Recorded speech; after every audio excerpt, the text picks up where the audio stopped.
うん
like to keep our blood.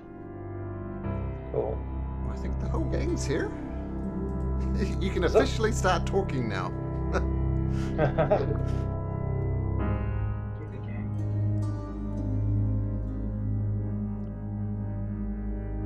So where were we hiding last time? Where were we ending up? Oh, sorry, I can see we were Y26. Yeah. The map, that would help. This is the Tower of Transmutation. Y26. Yeah. And have we been to Y24? No. No, because we don't have step 7. Did we go to Y11? So we were talking about that. Y11, that's where the eyes are, right? That's the divination one. The Y11. Ah, yeah. Garrett or Tarvin who lost? Right, I'm keeping a close eye on it. But it was Garrett that lost the eye, wasn't it? Oh, Yeah. Sure. Yeah, Yeah. Garrett. It wasn't Tarvin. That's what, yeah. There we go. So I reckon, like, if we can, we should go to Y24 first and see what's up there. Then maybe go to Y7 and go through the dimension door, because those are two things that don't need Y11. And then Y11 will have a shopping list of things we might need to scry each time one of us might lose an eye. What was Y20? That, I forgot what magic it was, but that was step 6, mask your appearance. Evocation, like Fireball is the classic evocation Yeah, spell. that's one. You evoke things into existence like fireballs. And Y18 is Necromancer. Yep. There's one more tower. Abjuration. Or transmutation. Oh, no, What, are you talking about for Y4? So far we have conjuration, evocation, transmutation, necromancy, Abjuration and illusion. abjuration, illusion, and enchantment. There's an illusion one. What is Y22 illusion? That was the one with the stuff going out. I must. Yeah, that was Y22 is illusion, and then that leaves abjuration as this one down here. Y4, right? Yep, Y4 is abjuration. Yeah, cool. Thanks for labeling it. Makes there illusion. Y22 was illusion. Yeah, you've got that abjuration, right? Sorry. What's Y24? Enchantment. I don't think we've been out to that one. Yeah. No, we haven't.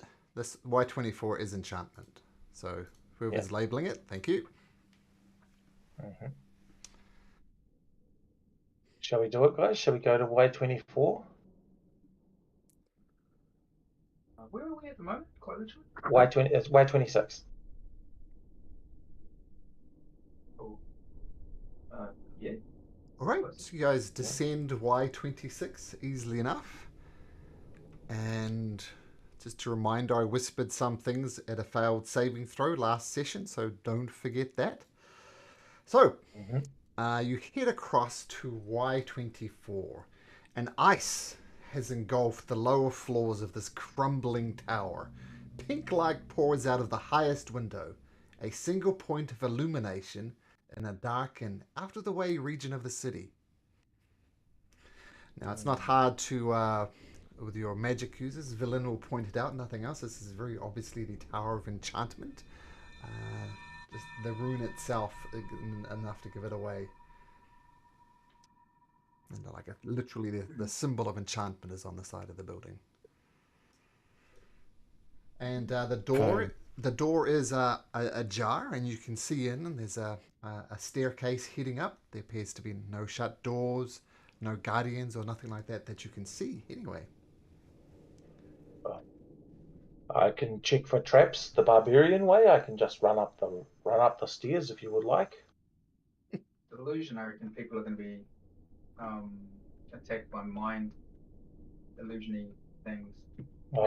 Okay. Well, I've got a mind. Well done. And there was silence. No one else has a mind? I don't mind. I will go. Villain will point out that enchantment, um, uh, examples of spells, hold person, sleep, modify memory, mass suggestions, feeble mind, and power would kill. So it's designed to manipulate the mental state of the target. Well, maybe someone with a bit more wisdom or intelligence should go then. I mean, I'm intelligent enough with my +1 bonus to recognise a weakness there. Good. Smart as me. Yeah. So you want someone to what now? I mean, I'll happily go if no one else wants to go. I'll go up the thing. Tie a rope around somebody with high intelligence because we've got 100 feet of it now. I don't think we have anyone with high intelligence, to be honest. Sorry, wisdom. Sorry, wisdom. Yeah. That's me. And they could walk on up, and I could stay in their head, and if they start freaking out, we pull. Isn't Tarvin resistant to charms of some description, given his drow background? Oh, the elf. Tarvin's looking a bit reluctant at his name being mentioned. Yes. Well, and you've got your high stealth and everything. You're the perfect scout. I think that you should do it. Check for traps and everything like that. What exactly are you guys going to be doing while I do that? Listening and following. If crack goes down, I'll got your back. All right, everybody, just stay here. Can we tie a rope around? I'm going in alone. Pull you up. Okay. Are you sneaking as you go? Yes. Make me the Definitely first roll sneaking. of the session then. Make me a stealth check. Okay. Yeah. Ooh. Disappear into there. The first thing you notice, do you read Draconic, Tarvin? I don't think so. No. No, I don't. Then you notice some the interior walls there's a sentence that's written over and over again. You don't know what it says. And the floor is strewn with pitch-covered buckets and mops frozen stiff from the cold. I'm just letting Tarvin know that hey, it's whimsy here. Yeah. I've seen Fantasia, so I have a feeling. Yeah. There you go. So it's Garrett. I will check for traps or anything kind of triggerable, if that's not a word, you know what I mean? Cool. Make an investigation check as you look around for anything out of the ordinary. Oh, not a perception check? Oh, your choice. Your choice. Definitely perception. Yeah, perfectly safe, Tarvin. Perfectly safe.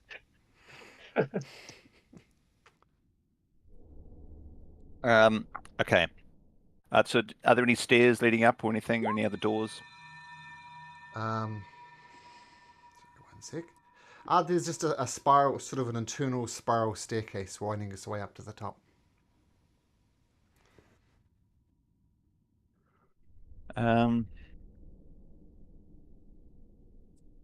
I inspect the. I've already inspected the. I imagine in my perception check, I was looking at the brooms and the buckets, right? They just look like ordinary household cleaning objects. Yeah, they don't rag. The only odd thing about them is, well, I guess not odd. They're just frozen, right? Like stiff mops. How many would you say there were? About half a dozen of each. Okay. I might have to take off in 10 minutes. Alright. Because she's stuck in traffic. Awesome. We're 10 minutes away, but if I take off in 10 minutes, Okay. but your car's in front of mine, of course. No. Sorry. Your car's in front of my car. Oh shit. Yep, I'll move my car. BRB. Okay.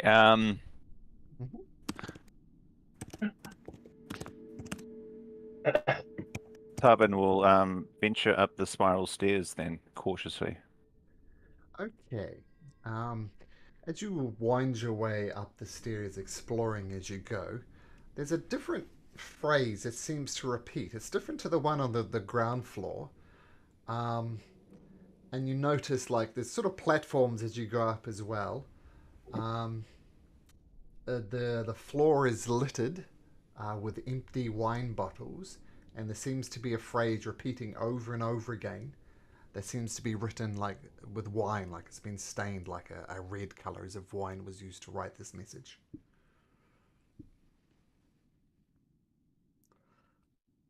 Once again, can't read it. Tarvin is getting a little bit edgy about what the others are up to. And for some reason, he just can't stop thinking that they might be up to something. He gives two sharp tugs on the rope. Oh, Tavern wants us to pull him out. To pull them out? Mm-hmm. No, Okay, well, no, Whimsy.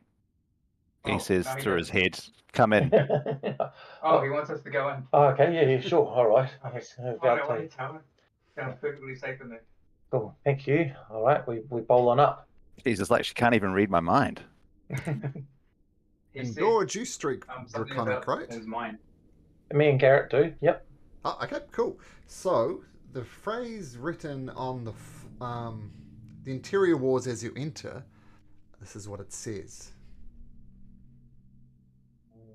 And I should have mentioned this is like the pitch from the buckets, like as if you're tarring a roof.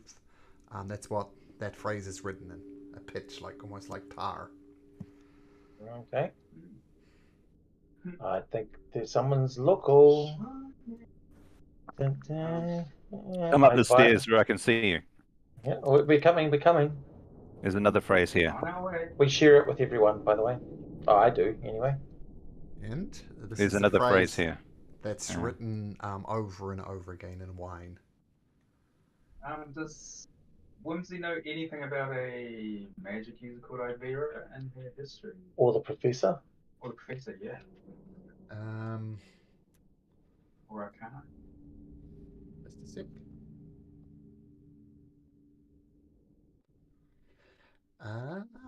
You guys have heard of it. Can anybody remember? For geek points.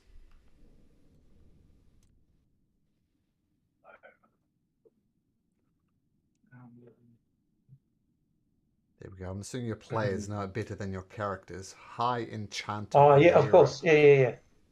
No, I presumed she was that. Oh, cool. I was thinking it was more like from earlier than that. Got burnt at the stake in East. Yeah, something like that. Yeah. No. Yeah. So she's the High Enchanter. Cool. Awesome.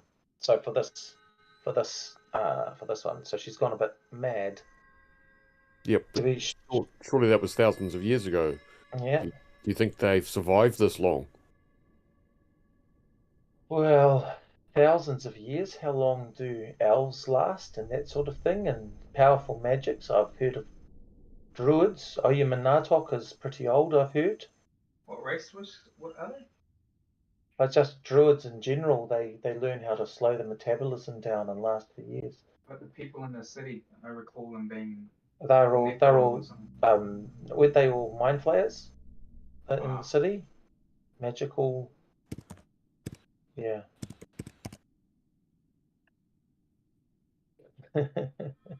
As you head further up the tower, just before you get into the chamber, you see written in blood, "The crown knows all." The crown knows all. Okay, Greg, can you move the vehicle? Yep. Alright, cool. I think that if we see a crown, guys, maybe don't put it on because it might make us do wine writing and pitch writing. Don't you think, guys? This looks like the crown knows all. Looks like some sort of mind control device or something like that. What if that means that in order to unlock certain secrets, you have to wear the crown? Of course, but I just, if you see a crown, I will not put it on just looking at it. If this Ivira is wearing the crown and she is doing this, I think it might take her mind. She's a high enchanter, and yet she's not of the right mind. It seems a little bit strange to me that you want us to not put this crown on so badly. I was No, thinking I'm the just same trying to thing. help. I'm just trying to help. I'm just looking at the evidence posed. If we see a crown, let's be cautious. Have you got designs on this crown for yourself? None at all. In fact, I don't want to even touch it. If we see a crown, I just want to read the roof. That's all I want to do. Read the roof. Okay, if I see a crown, you can take that crown. But don't. I'd recommend you don't, but I don't want it. Anyway, we haven't seen a crown, so it's all conjecture or something. That's a very big word for a barbarian. Yeah, I was going to say the same thing. I've been learning from the professor. Professor's word a day calendar. That's right. All right. Well, I think we're upwards into there. If we haven't set any traps off so far, Let's keep going. So you head further up to the tower, to the utmost floor, and you see an elderly woman sits rigidly on a black throne shrouded in ice. She wears a crown of entwined iron tentacles, and her forehead is bruised where the band fits tightly against her skull. An inscription decorates the wall behind her. She's not moving, but I will say that oops. There we go. I will say that actually, Whimsy, you notice something odd about her.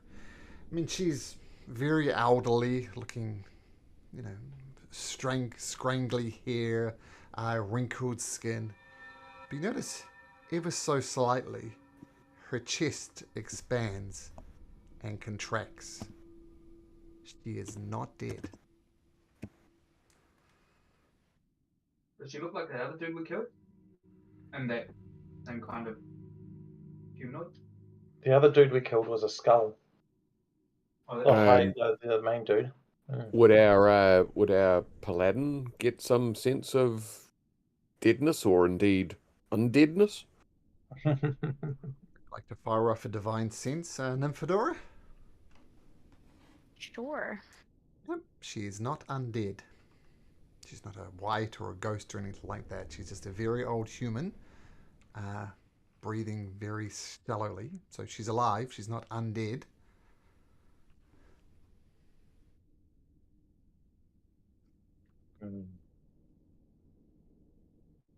So from where we are in the doorway, I'm guessing, can we make out the inscription? And if so, what sort of language might the inscription be in? It's draconic. Is it written? And it says that. When I did the divine sense, did it detect anything else of good and evil around this location? No, Like no the undead. item, for example? No. No. I mean, you detect undead, fiend, or celestial, I think. And with anything but a hallow spell. Yeah. Consecrated or desecrated ground. Yeah. No to all of those. Okay, interesting. And none of the 7 things say that we have to wear a crown or anything. Not yet. Maybe we have to eat the crown for step 8. Stand inside the circle and consume the crown. We had remember bad run-in with that psychic crystal with poor bugs.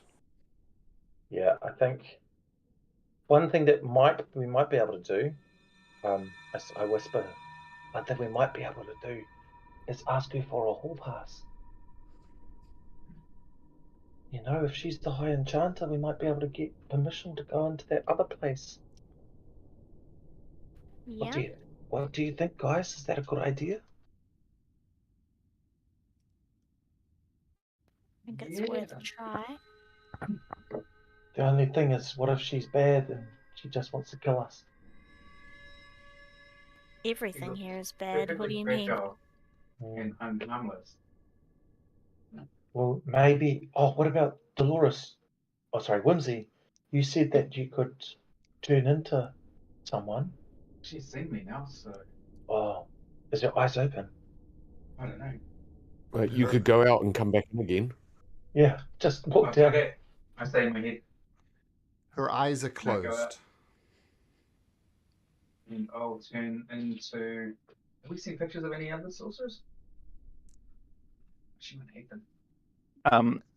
Tarvin also like to do a stealth check, so I think just in case anything happens with her, I like to be hidden.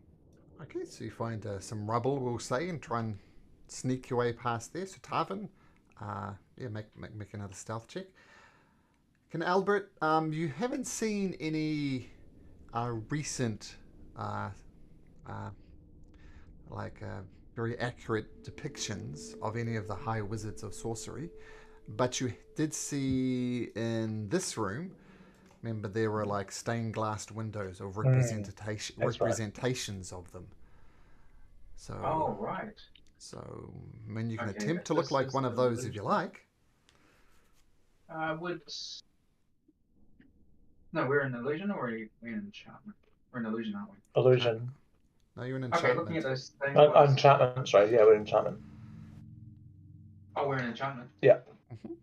Okay, enchantment and illusion sound pretty similar. So she will look for in the stained glass windows the High Wizard of Illusion, Okay. and do her best to turn into that one. Okay, as I said, it's an approximation. Like stained glass windows are very stylized. So what I'll have you make for me, please, Nymphador, Whimsy, is a performance check. Oh, cool. That's your best then. Not terrible. Okay. So you do as close as an approximation to what you think the humanoid form of the stained glass window would look like. And you succeed 14 points worth. I could look it up myself. So which school were you going for? Illusion. Illusion. Because this one's enchantment. High Illusionist Ajamar. And she? They? It's a sexist society. They're all he's. Oh no, that's not true actually. High Enchanted Elvira. Elvira is a female, which kind of almost adds up to the form that you're seeing. Oh God, sorry, what was that name again? I put it in. It's written there. I got it in Roll20 chat there. Yeah. Cool. Okay. Well, Whimsy will walk back in. Okay. Doing my best to look hoity-toity. Okay. As she rolls on in. And when she sees the old lady. Mm-hmm. Oh gosh, what was her name? Elvira. Mm-hmm.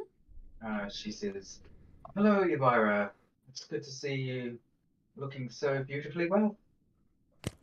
No response at all. Said her eyes are closed, she's motionless, and just the barest breath is coming out of her. And as Nymphadora distinct, she's not undead. Hand. Yep. And she'll tap her on the shoulder. No response. Why not mage hand that crown off? Swords out, everyone. Should I go for it? So long as you don't put it on yourself, though, just take it off and put it on the ground. Maybe. Okay, Whimsy steps back 31 feet and points her hand 1 feet in. Yep. And tries to take the crown off with her mage hand. Okay, so the crown is heavy, but not so heavy that your mage hand cannot lift it. And as you lift the crown off her head, you kind of, as mentioned, there's a little bit of bruising with this clawed crown, and it kind of pulls her skin back a little bit. It looks a little odd, but then the crown pops off her head, and you notice the full body of presumably Ivara begin to shudder. The ice around her that is formed around her starts to shed off. And you watch an already elderly woman gets even older, quickly and quicker and quicker and quicker, as her skin kind of deteriorates and falls off, and she's just a husk, more or less, within a few seconds. And she looks around and sees you, and she says, "Destroy the crown. Release my memories. Leave me in peace." And then, boom, her body turns to dust. Can we please have a... Oh. Hall pass. I don't care about a reel anymore. I just want a hall pass. So this crown, in terms of the mage handing, it can be handled that way, or could we like maybe use some sort of sticks or something or other, so we don't have to physically touch it?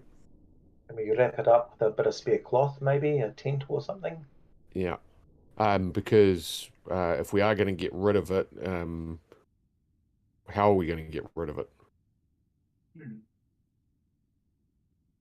Is the anvil thingy that we saw in, was it the first tower, which had the, no, was it the one which had all the 6 of the the guards? Was it, were those tomb things with the Y4 had the hammer and anvil. Y4, yeah, had the hammer and anvil in it. Right, but we didn't monkey around with that at all. We were too wary of it. Did we get a that's where we got our first clue, though, is what to do about making the wands. Is that right? That's the one. Correct. Okay. Huh. So do you think we should be doing anything with this crown now in terms of getting rid of it and breaking that curse, or whatever was wrong with We could hit it with a hammer. I wouldn't be able to just place it on the ground just for now, and she'll try and try and communicate with it through her mind. Yeah, no response from the crown.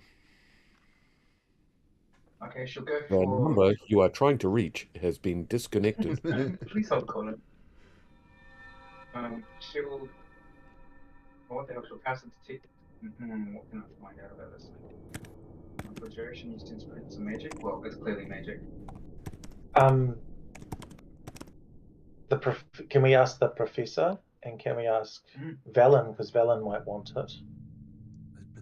But Have you heard of do I want the crown? Oh, well, it seems when you remove the crown, her age increased significantly.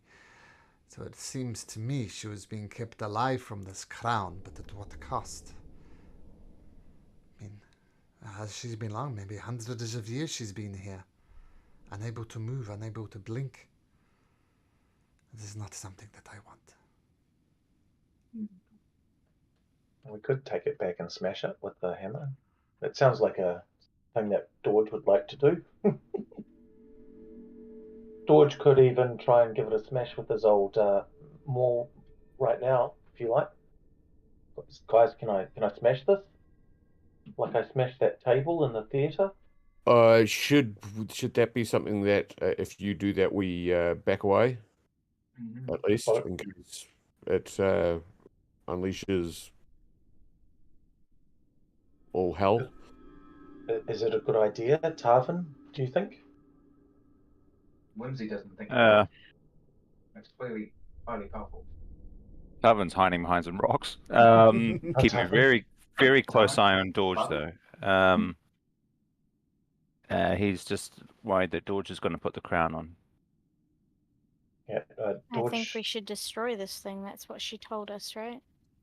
Yeah, so do you think me whacking it with my magical maul will destroy it? Should we have a look around and see if there's something written on how to destroy it? Oh yeah, cool. We'll have a little investigation around the place. Yeah. Apart from this now pile of dust and the crown, the only thing you saw is the message, "Fourth coax a secret from another." That's it. There's no clues like how to destroy this crown. There's nothing like that. Why don't we at least carry it back to the anvil if we want to destroy it? Okay, we'll do that. We'll go to the anvil then. Oh, That's but on our way. do we have anywhere else to visit first? I mean, I think it's because We don't have step 7. right. So we've got step 8, stand inside the circle and consume. That's from the transmutation one. Yeah, but we don't know what we're consuming. I know. Yeah, I know that. I'm just trying to work out where step 7 might be. Step 2 and 3, I'm presuming, is... Admit you've got a problem. Oh, Ending those yeah. blues. No, because that conjuration one is the one that has the what do you call it? The dimension door that we could step through and find pretty easily. Like if I'm looking through it all, and then that just leaves 2 more. So that's divination and necromancy to find the final 2. So those are the 3. All 3 are on this side: Y7, Y18, and Y11. So there's nothing I'm aware of that we need to do on this side of town. So do you think this crown thing is some sort of quest that is beside our main quest? Well, one of the things that's just popped into Dorge's head and Gerald's head, but into Dorge's head, maybe the memory, she might have visited transmutation and she might have a memory of what we need to consume. Release my memories, it said. Let me have peace. Well, it's a nice thing to do to an old lady, but give her peace, but maybe she has a memory of what was written. Stand inside the circle and consume what? We might get that memory ourselves. Oh. Did we learn anything from a new line from this one? From which one? From this tower? Yeah, fourth Yeah, that we're coax in a right now. secret from another. I'll put it in chat again. There you go. I've got it written down as well. So we've got those 4. So we just need the 3 on the other side. All right. So, but are we now thinking that this crown is of little importance to our quest, that we should leave it behind, or are we going to attempt to? Well, Dorge says, abjure it? I think maybe by releasing the memories, we'll get the memory of one of the instructions, that final word. It seems he was alive at that time. Hopefully we get the memory of what that final word, what it is that we have to consume. Or do you think that's where the secret is going to come from the crown? Oh, no, in terms of this, I think we just have to, fourth, coax a secret from another. I think that we have to ask each other a personal question like it's truth or dare. Oh, so step 6 is spin the bottle. Yeah, something like that. Well, like quench the flame in ice. I drank flames and I drank ice when I was younger. And then we played truth or dare.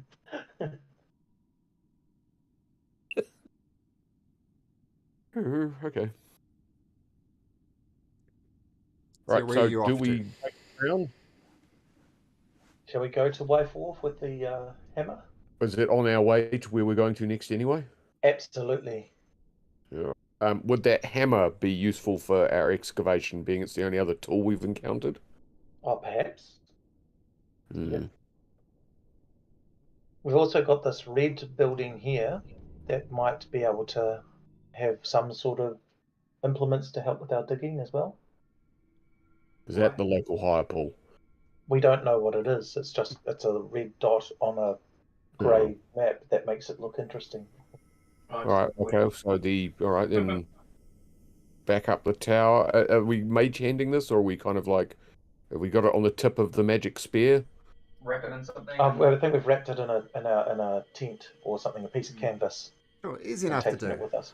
You haven't So touched who's it and you wrap carrying it up it, though? carefully. I'll carry it. Okay, Nymph's so got it. Fedora, it's got the crown and a cloth, presumably in a backpack somewhere like that, and yeah. Okay, so heading back to Y4, the Tower of Abjuration. You ascend the stairs once again, and you see, I'll say it once again, you see a huge anvil chiseled with vivid blue runes rest in the center of the 30-foot chamber. Resting atop of is the hammer, adorned with matching runes. And I think we had a map for this. Yeah, we did. And here it is. Because there are 6 armored figures that stand around the anvil. I assume you guys all see that. We can drag you on, but... Yep. So, and that's what you see. Yeah. So the hammer, handle, these guys who look like... Yeah, it comes to life if we touch that hammer. Yeah. they look like this. Oh, those are like warrior versions of those blue dudes who told us to get the hall pass. Yeah. What did the runes say? Is Whimsy able to make them up?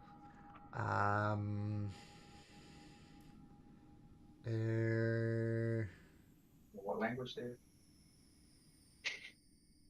Just a sec. And those dudes Oh, are there. statues, eh? The runes were just written on the ceiling, and it's the first clue you got. First shield thy heart with a wand for the nether oak. So you already know that. But the runes on the hammer and the anvil? Yeah.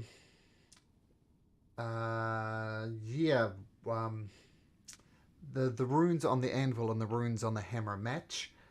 You can't make heads or tails of it.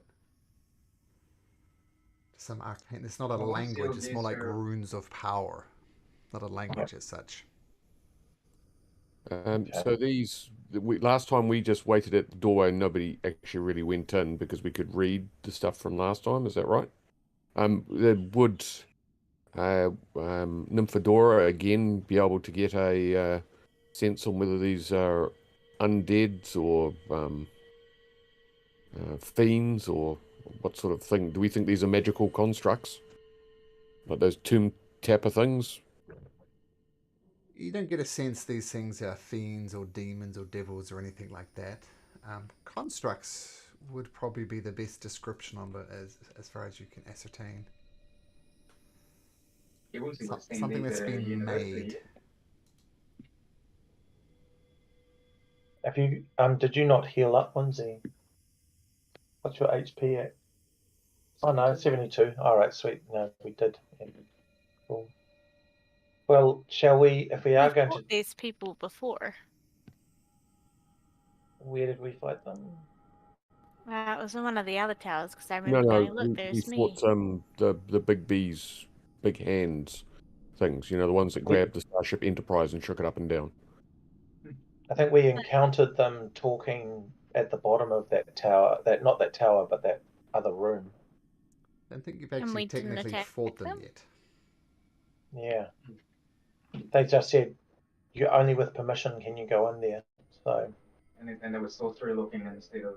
There was 3 different types, I think. Mm-hmm. Well, in any case, shall we... Dorge is happy to wield the hammer, but he's kind of keen to hold one side. He might go to the far side to draw the fire of these ones. Is that cool by everyone? Like if Dorge might go up to here, for instance? Would we be able to do something along the lines of could the mage hand be used to wield the hammer to smash the crown, which is on the anvil, so there's a little bit of distance between us, while we sort of stand around near the doorway, sort of protecting Whimsy while she does that? That's 30 feet, isn't it? There's not much force to mage hand. I only say that because it can only pick up 5 pounds. Yeah, 5 pounds. How heavy would that hammer be? I don't know how much a pound is. I don't even know how much 5 pounds. Yeah. 2.5 kgs. Yeah. 2.5 kgs. Mm. 2 blocks of butter. Don't forget, there's a frozen corpse of a wizard up the top here, buried under a pile of rubble. Oh. Frozen? Mm-hmm. What was the name of the abjuration? Is the first tower? Yeah, this tower's abjuration. Mm-hmm. Is that correct? Mm-hmm. Yeah, who was the abjuration? Was it High Abjura Terra? Oh, that's the dude line. No, it's not. No. Good. Adama. Okay. Whimsy can start putting fire bolts into the ice. Which way Do- does the So, well, why are we trying to melt the thing there? Surely we should just do our crown thing, see how these dudes um, react? these dudes react to that, and how the crown reacts. And then after that, if everything's all good, maybe we could search around if we haven't set stuff off. Yeah, if the giant smurfs don't smite us, then we're all good. I was just wondering if the sorcery dude had the safe word to shut those things down if they come to life. Because it might be one of them. I don't know. I'm sort of the mind that we just smash the crown and deal with it as best we can. That's what George thinks. Whimsy will sulk 5 feet back here while you do that. What do you think, Tarvin? No? I think we could use this crown. Yeah, I think we could use the crown too by releasing these memories and getting the information we need to complete the old 8-step magic. I don't think there's any sense in destroying it. So, what should we do with it then? I could put it on my head. Did you see what happened to the woman? It was squeezing her brain, and when she had it taken off her, she wished it destroyed. I would venture to say it kept her alive for many, many years beyond her. But at what cost? She's clearly gone crazy. Squeezing her brain, and she had no memory left. I fear that we would lose you. And she looked ugly. What good is life if there's nothing of meaning to it, Tarvin? I would regret it if you put it on. Then I'll simply take it off again. It didn't seem like she could take it off. It seemed like it was gripping her brain. No, please, put it on the thing. We will smash it. Let's smash it. No, I think that's what we need to do. Don't do it, Nymph. She said release it. Release her memories.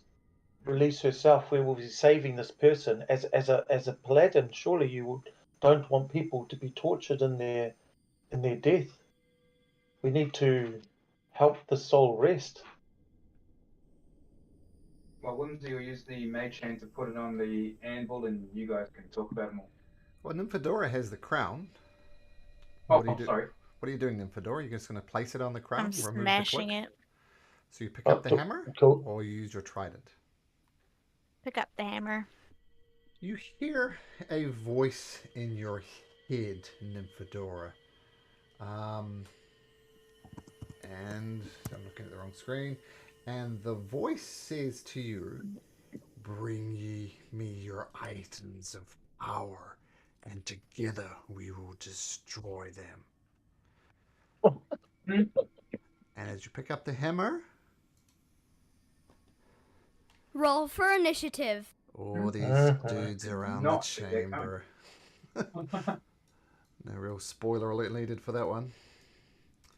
Okay, and him. And him. Oh, I didn't click on myself. I got 17. Son of a bee sting. Okay, let's keep that up. And Whimsy hadn't clicked on himself. Themselves? Yeah, she got 17. They self. Okay, self. Whimsy didn't do that. What was your roll again? Whimsy goes by blue and alien. 17. Well, you're blue, so that helps. Okay, so these creatures come to life. They don't say a word, and one of them steps next to George, rises, brings up with this massive greatsword, and takes 2 swipes at you. Whoosh, whoosh, One with a 14 and one with a 16. I think they both missed. Both miss. Yeah, thank goodness. He just mindlessly goes George. towards you. Another one comes right over to Nymphadora, does the same thing, wields his mighty greatsword. What was an 18 and a 6? I think both of those missed you as well, Whimsy. Yep. No. Oh, Nymphadora, sorry, Nymphadora. Evelyn says, oh my god, there we go again. Let's get rid of these creatures as quickly as we can. And she casts Chill Touch with a 14 is going to miss. Well, it doesn't so much miss as it hits this thing, but it seemingly just peels off its armor. And Villain retreats over into the corner there. Whimsy, what do you do? Hiding in the stairway there. Yeah, she will turn into one of these. No, she won't. She'll just fire a fireball into the one who. Okay. One attack then for door. Okay, roll to hit.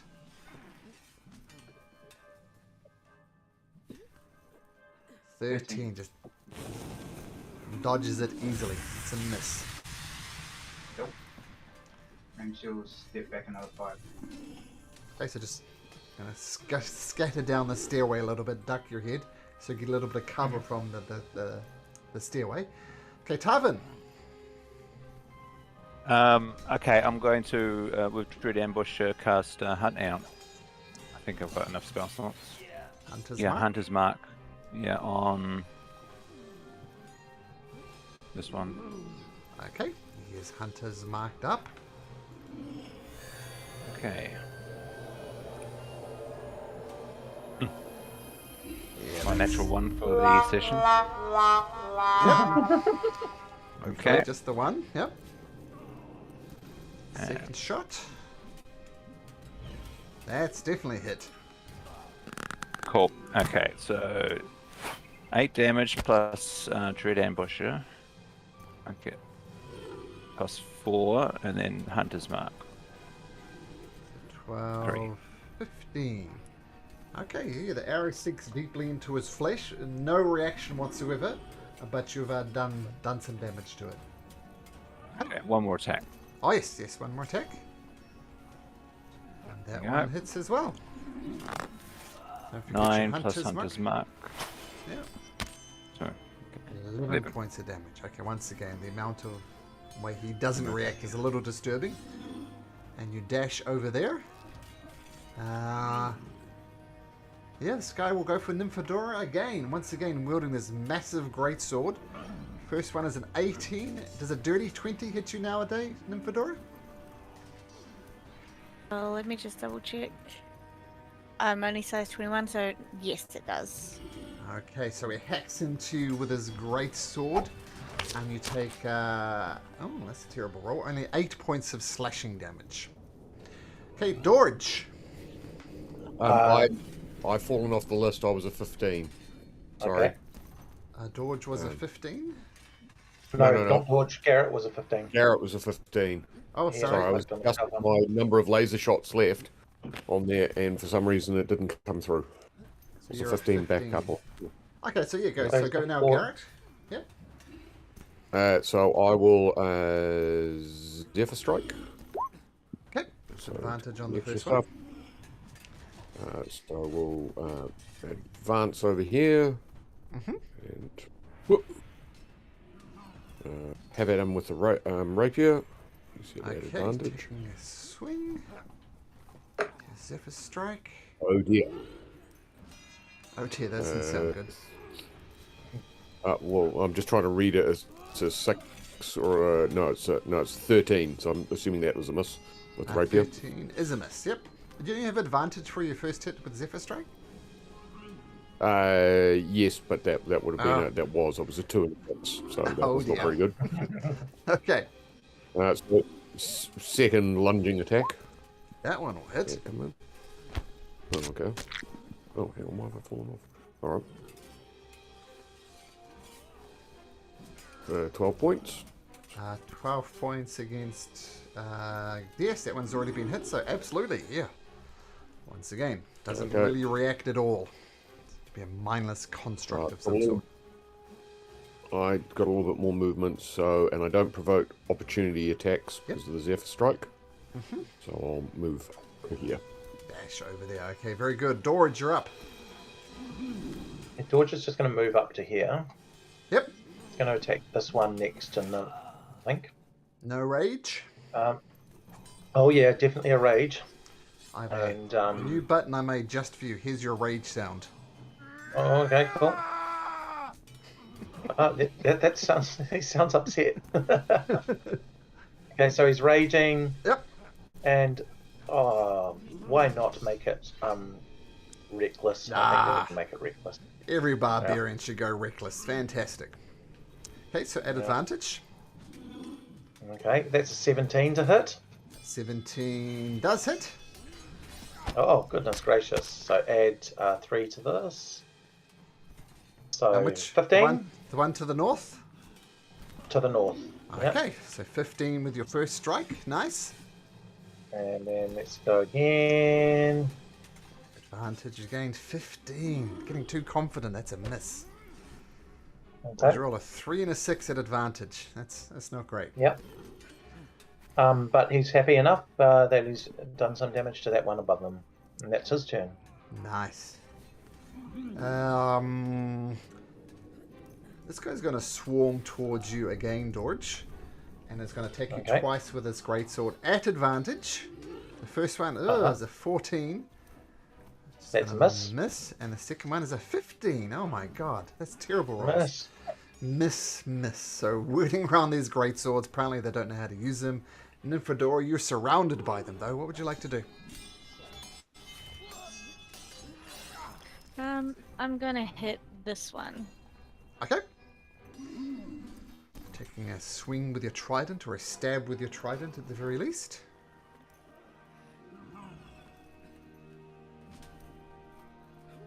$18 is going to hit. Yep. 20 also hits. Oh, sorry, I thought that was 20 points of damage. Ooh, that's still pretty good. 27. 27, nice. So carving off bits of him. He's maintaining his stance, though. He's still up. Okay. All right. Okay. This one down to the south. Going to minusly swing his greatsword at you twice with advantage. This time rolling a 22 for 9 points of slashing damage, but reduced to 4 because of your rage. And then it crits with a second attack, doing 20 points of damage, reduced to 10 because of your rage. So it's Thank you very much. Hitting the measure of you. This guy, eeny, meeny, miny, mo. 1 to 3 Dorge. It's going to attack Dorge again, twice with his greatsword, twice at advantage. Once a 23 and a dirty 20. I think both of those will hit. Yep. Okay, I'll lay out the damage. So, total damage, taking your rage into account, is actually just 4. Didn't roll very well on that one. Oh, wow. So 4 damage, yep. So they did 5. One of them did 5, which rounds down to 2, and the other one did 5 as well, which also rounds down to 2. So that's why it's 4. Cool. Villain says, "Oh, gods damn it!" She's going to cast Chill Touch again, and she misses, and she scoots back just a little bit. Whimsy, was it you playing around with a fireball template? Yeah, but I think she'll. Oh, hang on, maybe she Save it. They're not doing too much damage to me. Okay. In that case, she might hate this case and what? Or even, or even just Fireball. Fireball. Fireball. Save your spells maybe a little bit. No, you get more fireballs. Which one looks most damaged out of these two? This one is. Yeah, the one to the left. Okay, she will pop her head in. Get over there, it's 5 3 squares. And she'll fireball. Yeah. Kaboom! Whoa! Excellent. Yay! 7. 7, so roll. Well, that was that was a crit. Oh, it's a terrible crit, Yeah, but it was- 7 points of damage. Oh no. Do I double that? I think it's oh yeah, no, roll 2d10 on top of that. Yeah. Look pretty shitty. 17. 17 is enough. So this guy, he doesn't so much fall to the ground. He disintegrates and disappears in a harmless burst of fire and smoke. It's a little bright flash next to Dorage and Nymphadora. He turns to ash, and that's his story. Whimsy's So just we had to take skip out. 10 damage. So Whimsy will say skits back because that's what she was doing before. And Yep. Tarvin, you are up. Yeah, I'm going to take another couple shots at that one that's marked up. Okay. First shot. Ah, Oh, another one. come on. There you go. 22 hits. Get your hunter's mark. Not much. Yep. Oh, 8. Yeah, still standing. Not quite enough. Okay, 2 shots. This one's going to swing a greatsword at you, Whimsy, trying to get through your armor class. 21 and a 23. I think both of those will hit you, Nymphadora. Is that correct? Yep. Yeah, so a total of 16 points of damage. So it continues to wag these massive greatswords around. Garrett, off to the side. What do you do? So since there's, although you don't play flanking rules, I will sneak up behind. Yep. And since I'm short on eyes, I think it will just be some ripostes and jabs. There we go with this. 15, that's a swing and a miss. Oh, we'll have at it again. And that's a swing and a hit. 15 points of slashing damage. Okay, so first... Ah, wait a minute. I don't think he's damaged yet. I didn't put these guys in initiative order. Oh, that was silly. They're in initiative order now. They took a couple of rounds to boot up. There we go. Okay, Garrett, so, yeah. Is that your turn? 2 swings with the rapier? I think I will just move around a little bit, since it doesn't make too much difference. To there. Shuffling around, cool. Dorage still raging. Let's press rage buttons again. He'll go to the southeast. Still recklessly. Right. Oh yeah, still reckless. May as well make it reckless. Hey.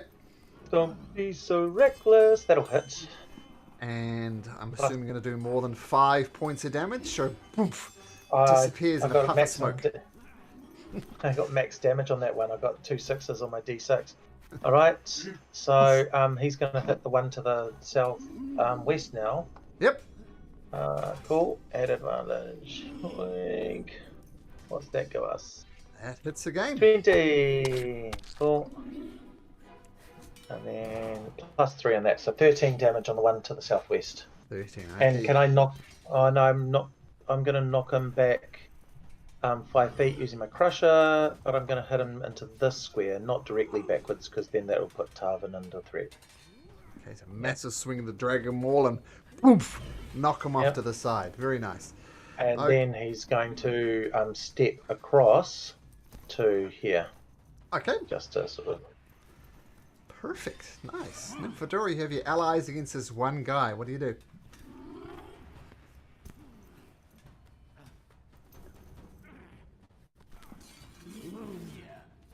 I'm also going to hit that one.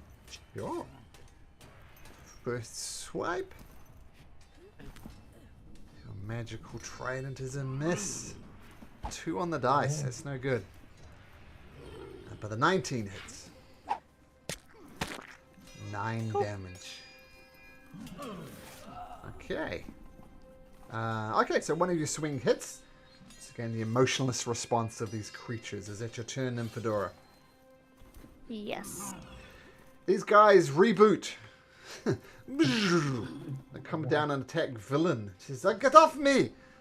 I shouldn't be in the front line. First one's a 7 and a 9. Villain's got some moves as she dodges them easily. Well done, Villain. This one's going to go for Tarvin. Shuffles over to Tarvin. Swings 2 great swords at Tarvin. One's a natural 20. And the other one's a 13. So I assume the 13 will miss. But the first one cuts into you for a total of 19 points of damage. It cars into you. Alright. This guy also wakes up and shoots over to Garrett. First great sword attack is a 16. Second one is a 8. Haha! It's a 16 hit. I dodge and weed. Sorry, did this one attack Garrett? No, the top one attacked Garrett. Top one. Oh, okay. There's a 16 hit No, you, so Garrett? neither of those hit. No, 17. Sorry. So it turns out that their reboot process went a little awry. Villain is going to disengage. 5, 10, 15, 20, 25, 13. Scoot up to there. Harvin. Yes, I'm just let's have a look here. I think I'm going to cast Zephyr Strike, Okay. and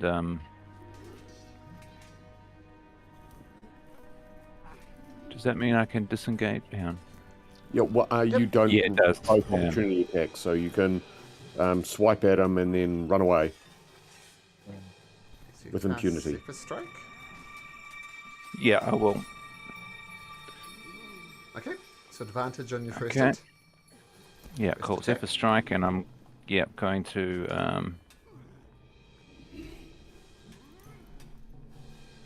and I can move at twice the speed. Is that right? I think it's an extra 10, maybe. No. Increases by 30 feet. Oh, okay. Cool. Your walking speed increases by 30 feet, so whatever it was.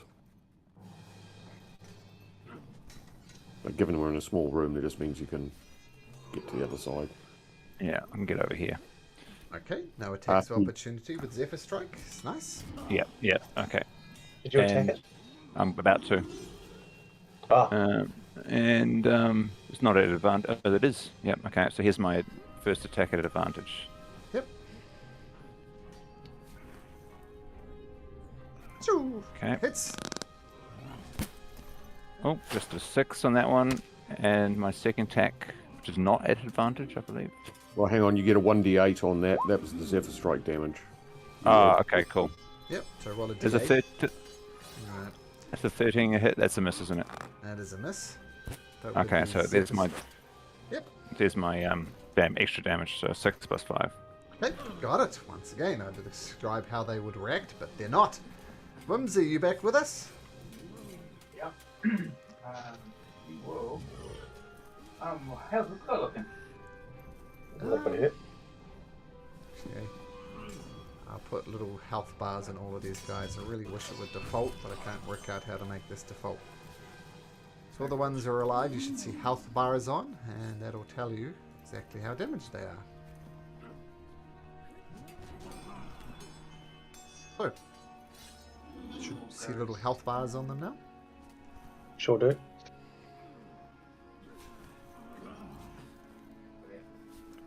And, Oh. oh, no, not there. Oh. And fireball. Sure. At Which the way? one that's what's the couple? Things in my way. Yeah, yep, at that guy. Okay.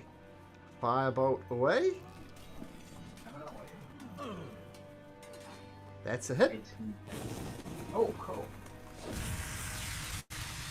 How about you? A mighty 4 points. Oh. These It's a guys brutal almost roll. act like the Terminator, just wandering through the fire and not really affected by it. And you stay there, Whimsy? Yeah, that. Yeah. Okay. Who would I attack? He's going to attack Dorge because he sees an opening there, and why not take advantage of the opening? Swings the great Before sword. you do, Nymph Yeah. gets an attack because you're not attacking her. Okay. Make your attack, Nymphadora. 29. Your trident comes up aces again. Oh, 15 points. Not enough to take it down. And will not be able to move either from that Okay. position. I got it with your sentinel. Cool. But it does roll a dirty 20 against you, Dorch, for its first That hits. attack. And the second attack is a 16. That's a miss. Okay, so the second one misses, even at advantage. But the first one does cut down your side for 8 points of slashing, reduced to 4 because of your rage. Thank you very much. It's mindlessly attacking you, emotionless. And Garrett, all of a sudden you find yourself surrounded by these creatures. What do you do? Since the one to the south of me is injured, Yep. I shall have at it with the first rapier attack. Okay, first one. Yay! Nice. And that is enough to see it disappear in a puff of flame and smoke and turn into dust. All right, in which case, then the second attack to the north. A bit of a shame that critical didn't get the extra rolls. But you pivot on your feet, swing your rapier through, and cut into this Only creature. 7. Only 7, yep. No Colossus Slayer just yet, but nice round, Garrett. Well done. I assume you stay where you are. Yep, okay, yes. George still raging. Yeah, it's going to run down to here. I just like pressing the And rage take- button. Yeah. He's going to take a couple of hits. Stay at reckless. Okay, so roll at Stay at advantage. reckless. Cool. So that's 21. That's a hit. Yeah. Add 3 to this. Oh, here we go. 20 damage. Almost goes down, but not quite. Okay, cool. So another swing.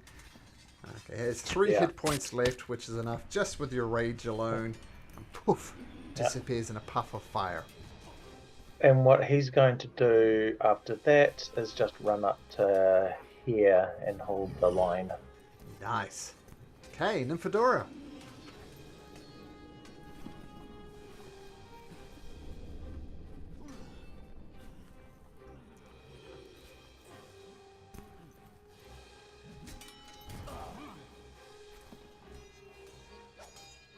Nymphadora. Muted.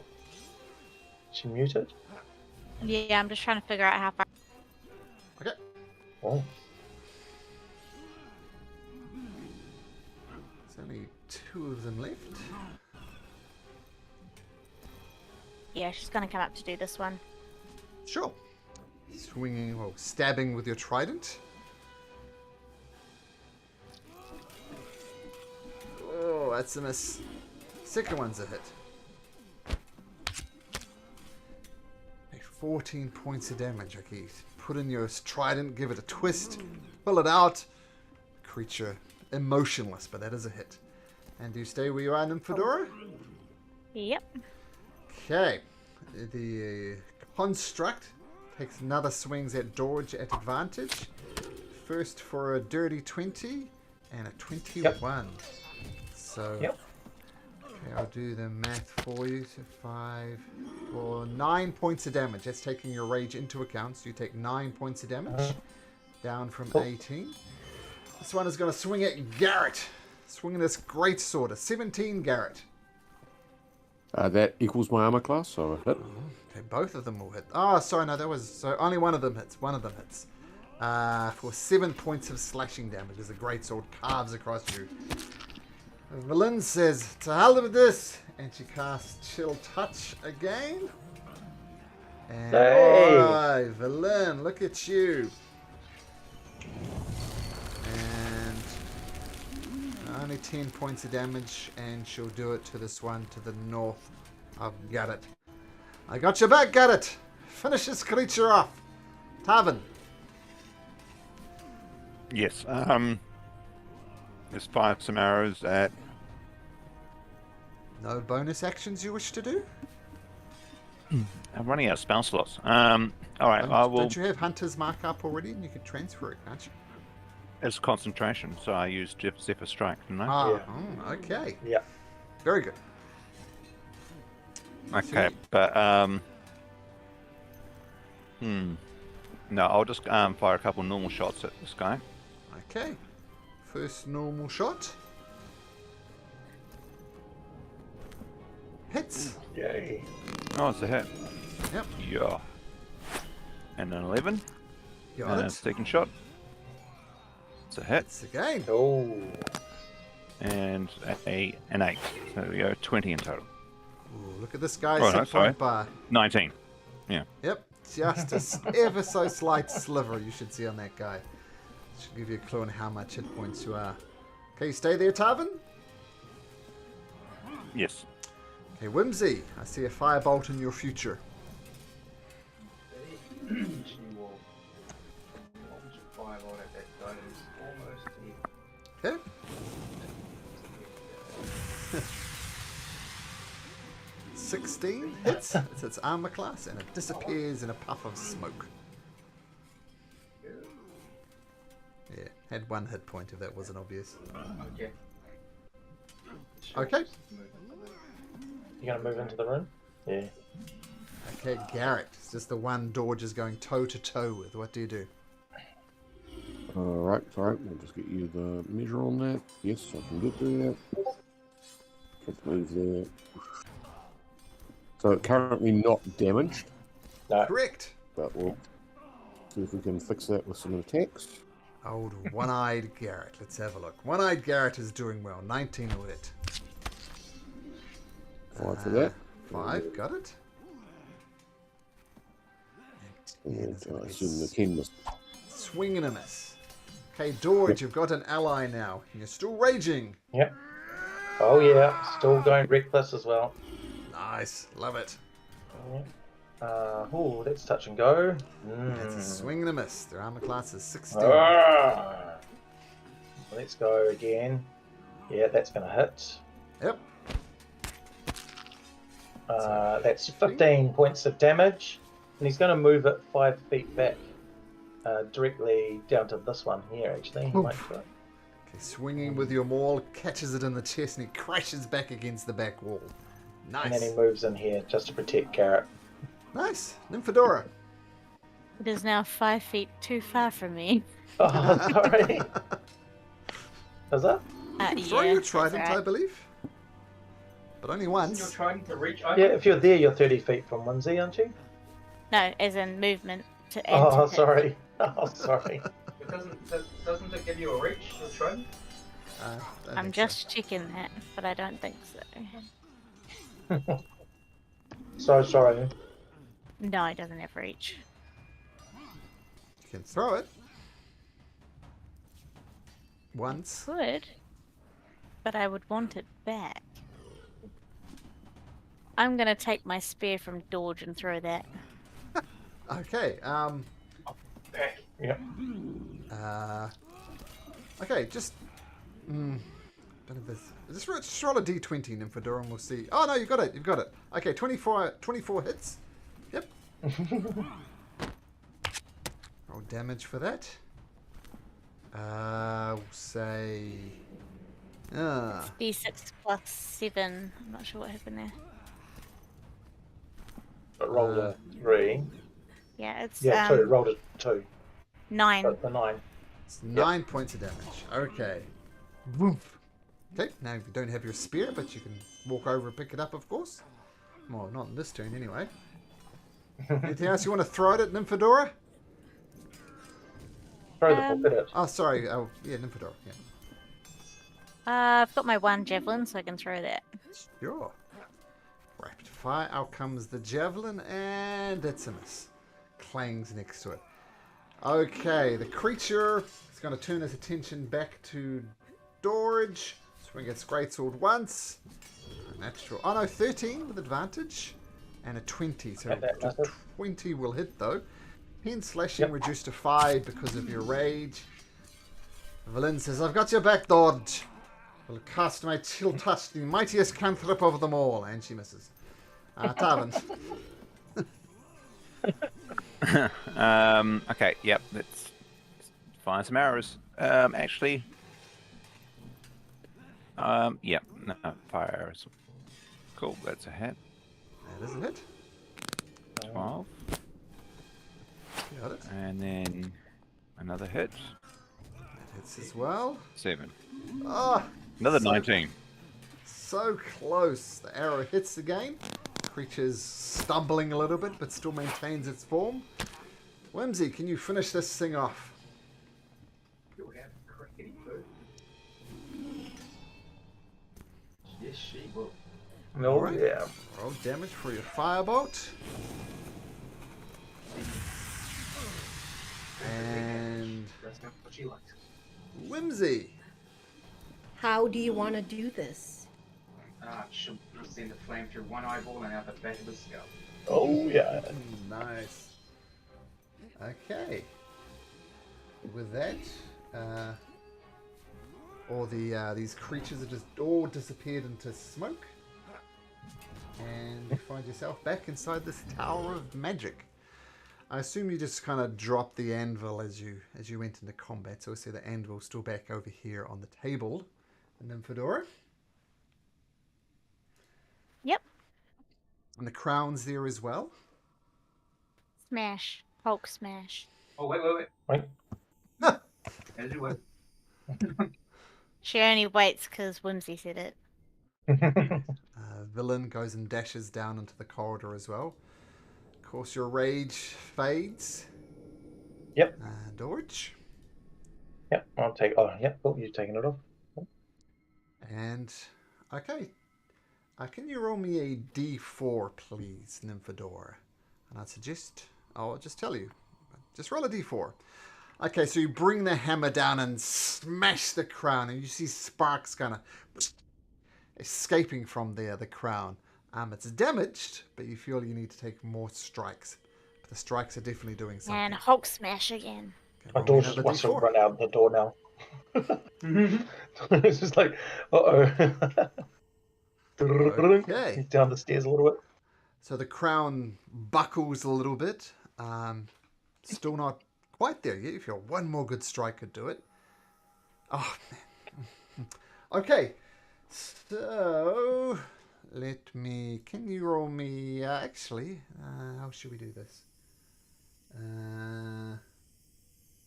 It's because I feel eyes prying on me from right about here. Well, since it's eyes, you know it's not Garrett. Too soon. Okay, all creatures. So everybody's giving her a distance. Okay, Nymphadora, roll me a d6.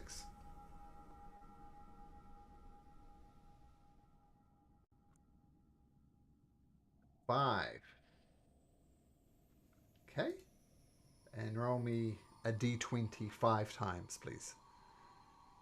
Uh-oh. No, that might be the I meant them separately, but that's all right.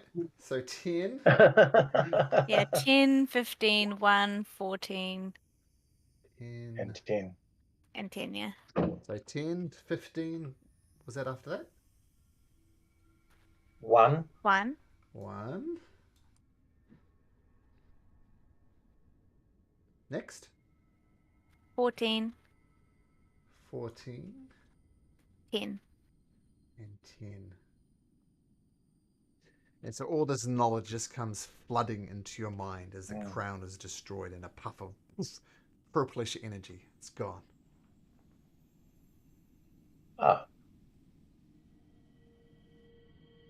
Shall we... So I'm the only one who saw it? Everybody saw the crown destroyed, and as the crown was destroyed, all these memories, presumably from the lady who turned into dust, just go into your mind. You learn those pieces of knowledge. Okay, so into my mind. Gotcha. Into your mind only, yep.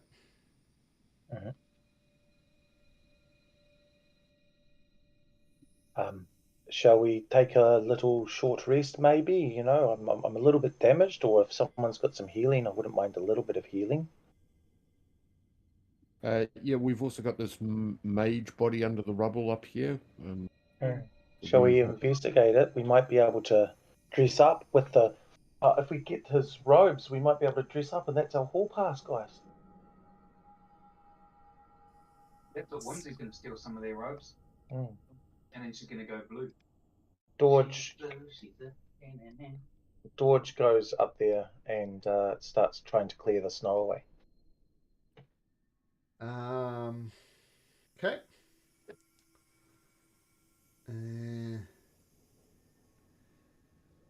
Okay, so it's obviously a wizard's body. It's badly mauled. And the robe is long since rotted away. So this is a tattered robe, but it's not really functional as a robe. And Garrett, can you roll me a d4, please?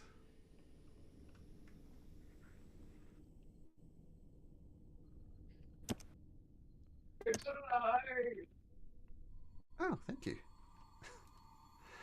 As you're searching through there, you feel the ground shake, and bursting out from that rubble underneath it. So have him burst up over here. One of these things just crawls out of the ground. And you need to do another one of these. Roll for initiative. So I'm just moving that so I can select my thing. It's the old Tomb Tapper.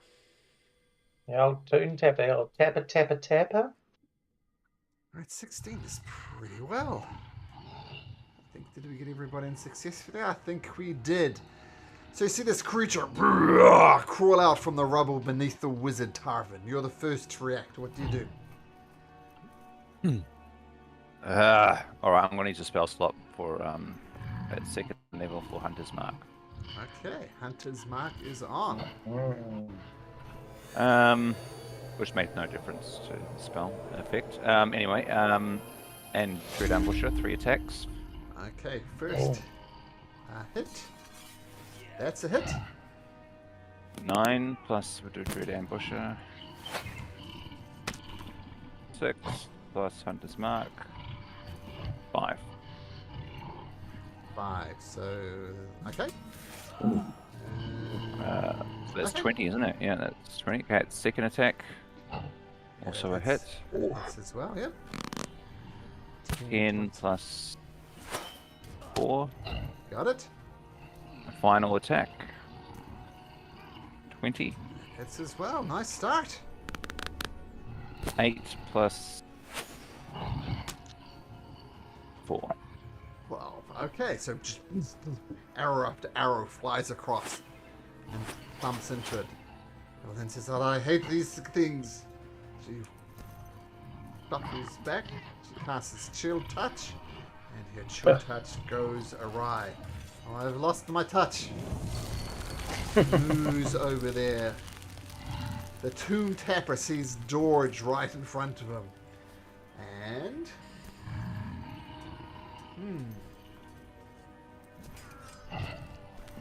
goes at you with his massive claw in one hand. Tries to wrap it around you. Rolls a 17? Is that it? 17 is my armor class. And the second hand wraps around you. It's exactly 17 both times. Boo. And you take, when your DM has to bring out the calculator, you know I'm going to damage. That much I'm going to use my sorry, what was that? 22 damage. plus 29. I'm going to actually use my Stone's Endurance. Okay. Cool. That takes it down by 3 plus 3, so that's minus 6. Cool. So only 45 so damage. 45. Cool. Oh, gee. And the claws dig deeply into the side, and then he picks you up. And because he hit with both claw attacks, he gets to make a bite attack as well. Tries to chomp, and he rolls a 28 for his bite attack. As he chomps you, and you take another 16 points of damage. Out to... You out? And Dodge, as this thing starts chewing on him, spits him out, throws to the ground, and instead of roar from his chest, it's weird, but it right from the middle of his tummy. Nymphadora. Yep.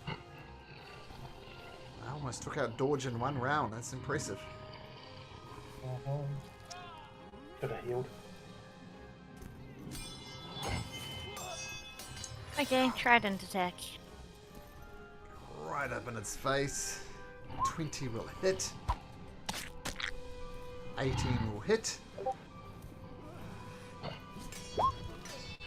12, 23 damage. Trident goes in, twists it a couple of times, pulls it out. Black blood seeps out. Okay, sounds like that was your turn. Dodge, make me a death saving throw. Hey! One success. Okay, Garrett. Well, I think I will aid him as success by a cure wounds. Nice. Yeah, cure wounds. There we go. That was a level 3 cure wounds. Ooh. 1 plus 2 plus 3. Well, there you are. 8 points anyway. Oh my goodness. Terrible. Thank you. Still up. Okay, Garrett, so that's your action. And if yeah, that is my action. I have the feeling that these creatures as well have the reach, if I remember from last time. So I'm not going to disengage or anything, but I am going to step in a little bit closer on that side. Okay. Whimsy, you see your buddy Dodge is destroyed in one round. What do you do? Yeah, what was their reach? I can't remember. 10 feet. 10, cool, she's good.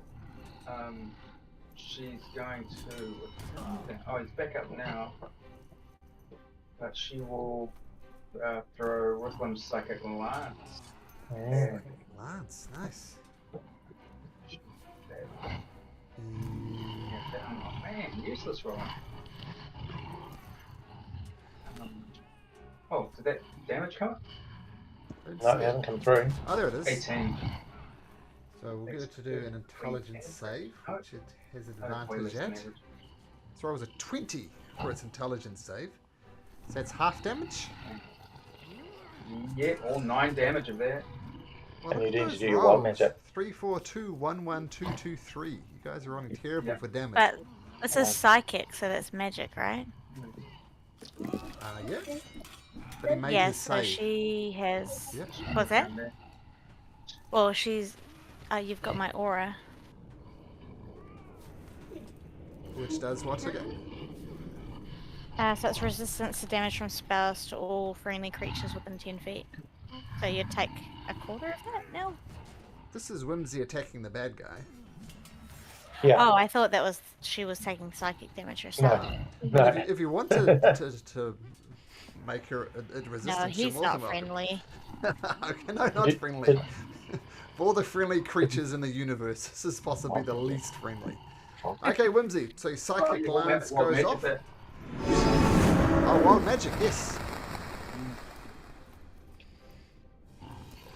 Okay, wild magic does not go off.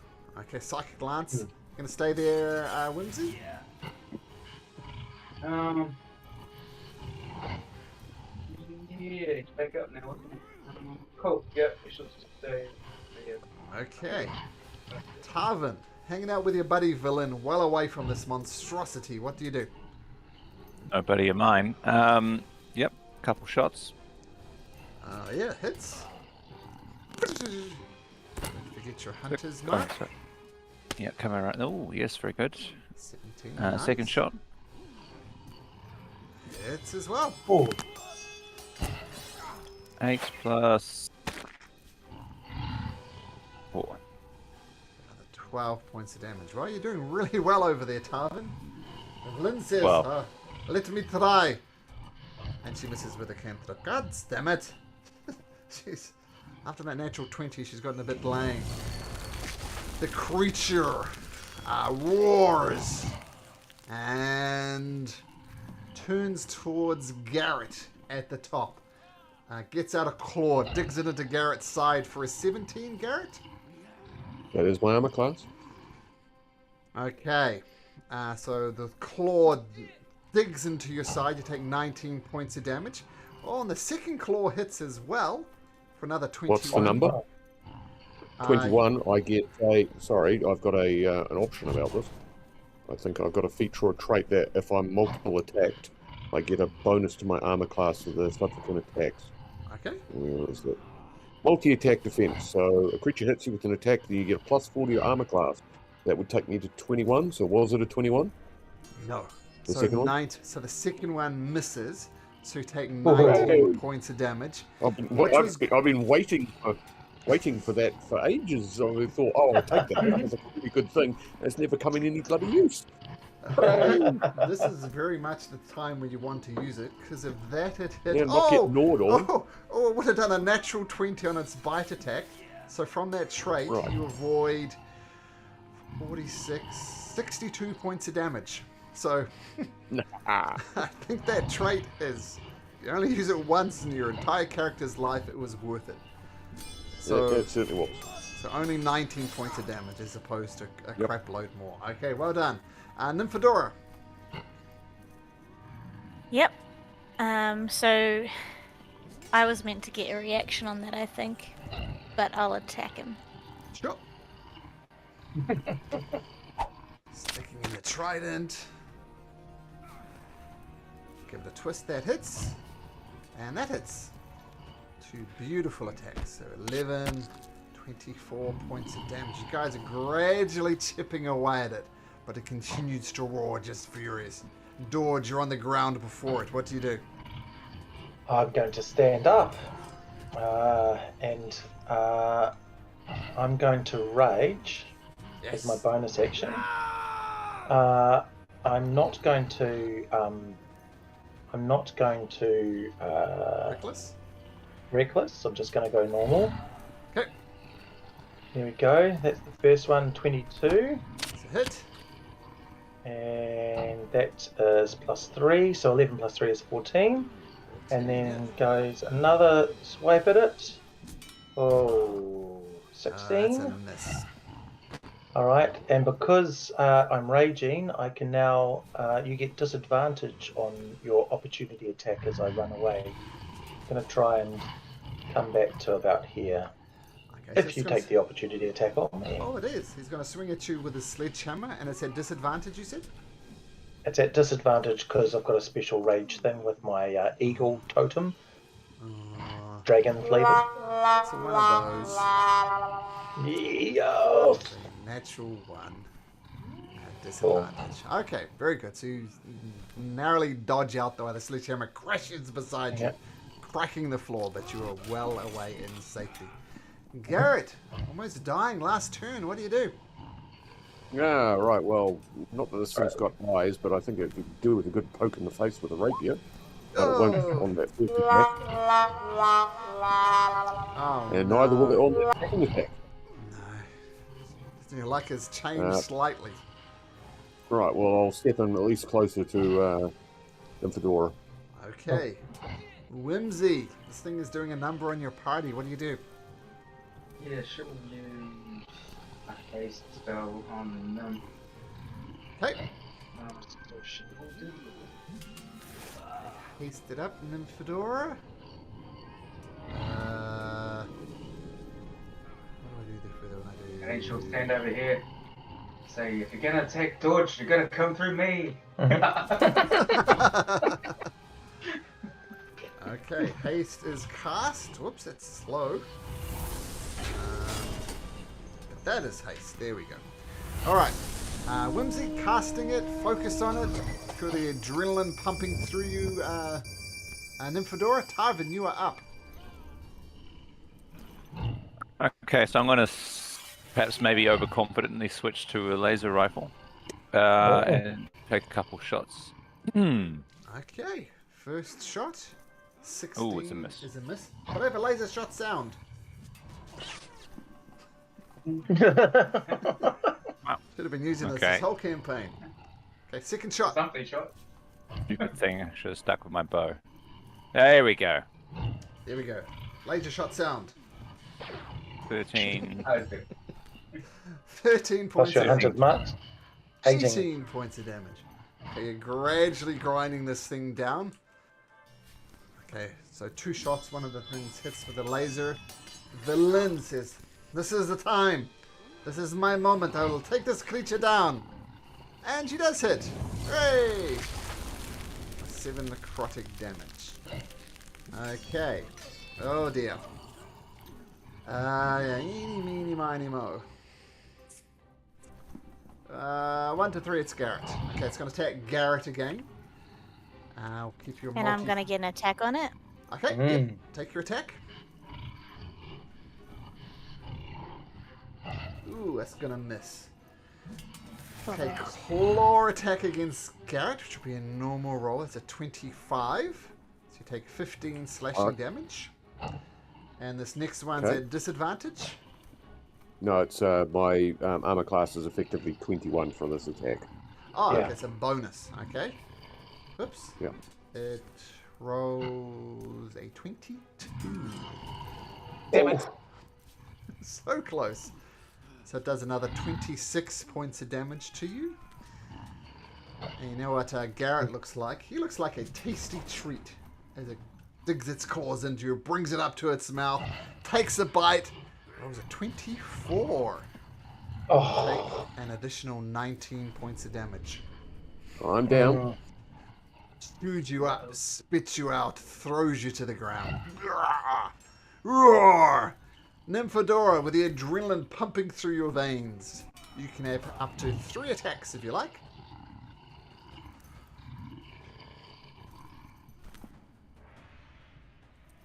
Oh! Fail! Miss! Oh my gosh. So instead of doing a third attack, because I don't think it's going to kill it, I'm going to do an Aura of Vitality. Okay. Haste makes waste. What does the aura do? Remind me. I can heal people within 30 feet of me up to 10 times. So I'm going to heal right here to get him up to 8. Okay, we'll put an aura on you Can so you you only can keep do track one of person this. each time? Yeah, one person each time. So there it is. Those are people in your aura. Okay, Dorge. Retreating. Unbarbarian-like. Oh no, just survival. But he's going to run in. Yeah. 1, 2, 3, 4, 5. Yeah. He's going to smash him. Hopefully. No, you're not raging. Still But I raging. just love pressing this rage button. Oh no, I am raging. I'm just not doing it reckless. I did rage before. I'm just Before not you got going knocked reckless. out? No, I got knocked out before I even had a turn. Oh, that's I true. raged. I raged when I did the thing. Yep, so got that's it. 13 damage. Yep, 13 damage. Got it. And then here's the next one. That's a hit as well, I think. A rage strike. And then 19 damage. 13. Then 19. All right. And then he's going to back off again because he has 40 feet. So 1, 2, 3, 4, 5. He can back off 1, 2, 3. You get disadvantage on that reckless attack if you want. He swings with his sledgehammer. Roar! Rolls a 12. Would have been a 22, but a 12. So once again, he's cracking more of the floor with his sledgehammer. That's a miss. Garrett. Death. Oh no, you're up. You're on the ground. Yeah. Nymphadora All right, heals you so up. I'm at 8 now, bloodied and chewed on. Not liking this. Only one eye left. So, have at it. Haha. Yeah, that hits. I cast the back. Garrett. Yep. How do you want to do this? I think that's going to be that the slicing motion where it separates it into 2 neat little halves. But through the lip folds. Through the lips, yeah, it's going to, the top half is going to slide slowly off and thump onto the floor, then turn into rock and whatever it is. That's right, but we'll say it's 2 halves of rock. A top half and a bottom half. Shall we do this healing? Yeah, I've got 9 more, so here they come. So, is it Garrett and me? Is there anyone else who's particularly injured? Alvin looks injured. I'm okay. Oh, Yeah, your thing's not displaying correctly. Shall we just go alternating, Garrett? You can take the first one, I'll take the second one. I am going to take one of them, I think. Which one are you going to take? So which ones did I I don't take? need to take a big one. I'll take a small. Well, just tell us which one you take and then we'll divide the rest up between us. So I was just trying to get off the death save here. Yeah. Success. Okay. Or do you want to take the first one, Nymph, and then we'll take the rest? Because that's... Yep, okay.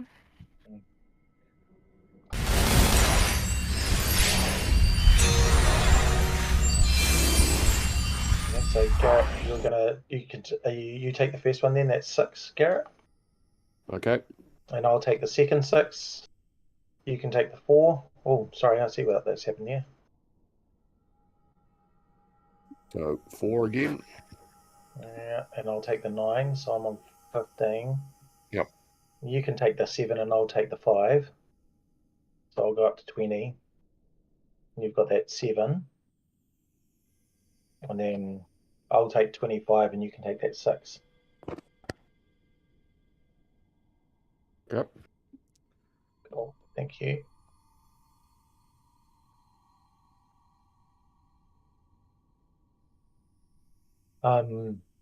Cool. That was a surprise. The robes are ruined, guys.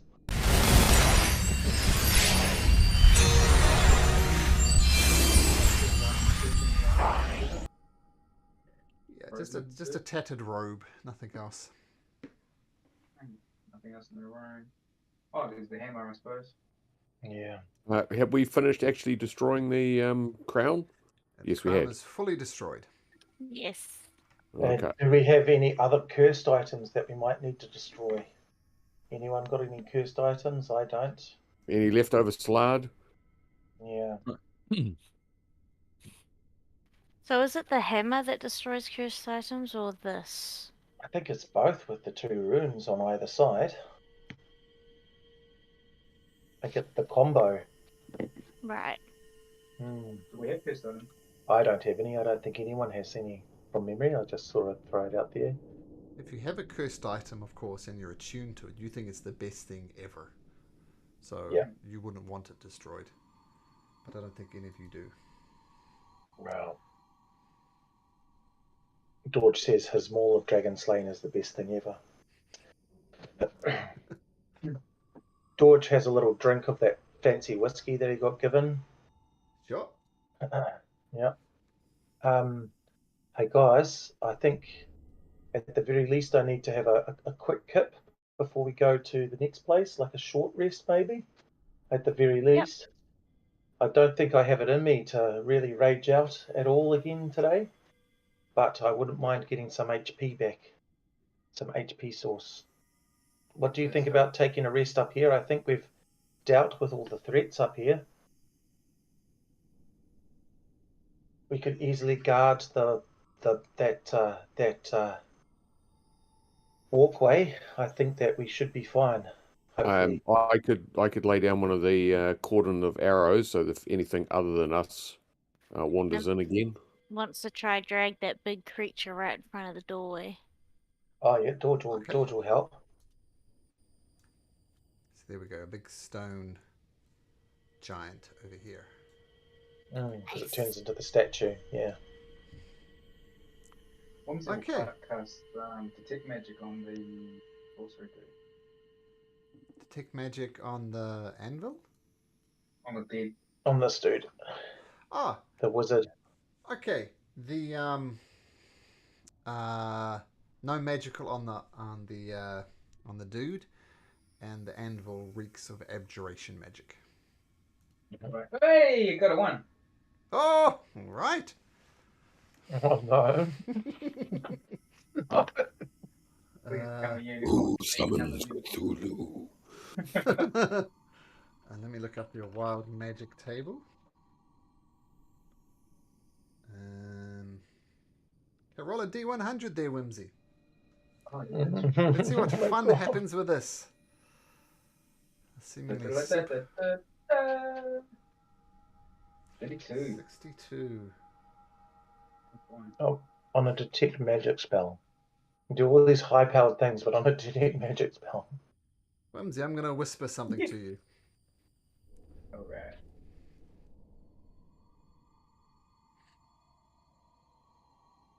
Okay. Are you okay, Whimsy? I'm fine. We can't. Maybe don't say anything. You might call up something out from below us. I'm not even shouting. You're shouting very loud. We're trying to have a short rest here, and you're busy in my ear. Please just be quiet. Could you use your inside my head voice? Yep, I'm using it now. I've been using it the whole time.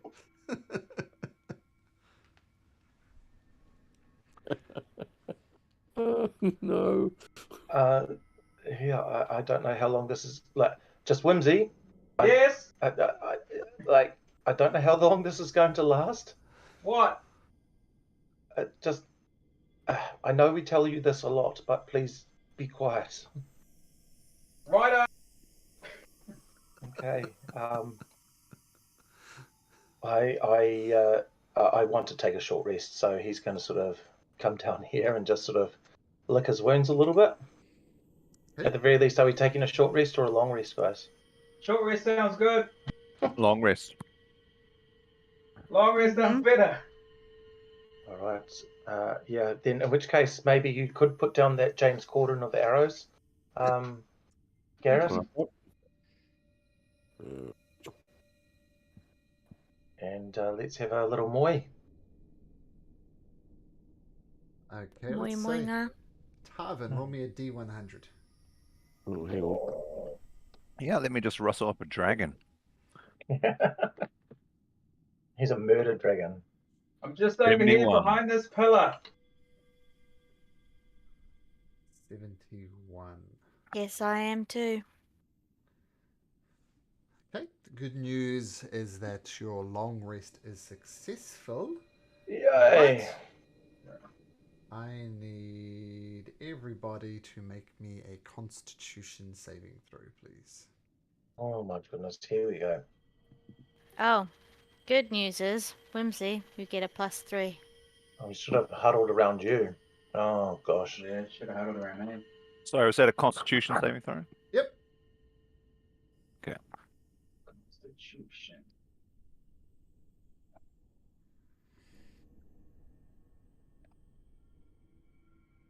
Okay. Oh, no. Uh, I failed another one. so this might be repeating information to you, but Tarvin, I think you're already aware of that. Nothing's changed. And Garrett, I'm not sure. Did you fail one before, Garrett? No. Nope. Okay, to Garrett, get that flaw that I just whispered to you. Okay. And no. And you failed twice, right, Tarvin? Yep. Does that mean it's amplified or? Roll me a d6.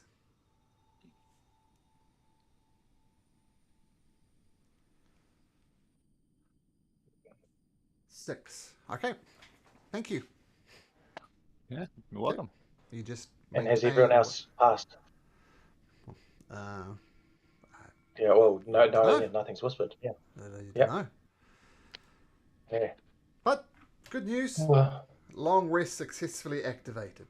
So get those hit points back, those spell slots back, and you are successfully long rested. Spell slots. Yay, spell slots. Oh, Whimsy will grab that hammer as well. It might be worth something. George, oh yeah. I only had one spell before, guys. That's why I was saving it for that Aura of Vitality. I'm like, I can't be using. Mighty Smites. Yeah. George says, "Good morning, Tarvin. Good morning, Nymph. You're feeling well right now?" Question mark. What are you getting at? What do you mean, well? Yeah, what do you want? Did you do something to me in my sleep? No, nothing. I'm just like, I just think that we all have good ideas that are good for the whole team, and we are not suspicious of each other at all, aren't we? You're giving yourself away, George. What? Huh? You're up to something again. What have you done? Tarvin. Oh no, Tarvin. What? It doesn't matter. I love you, man. I love you. What are you hiding? Why did you say that? I love you, Tarvin, and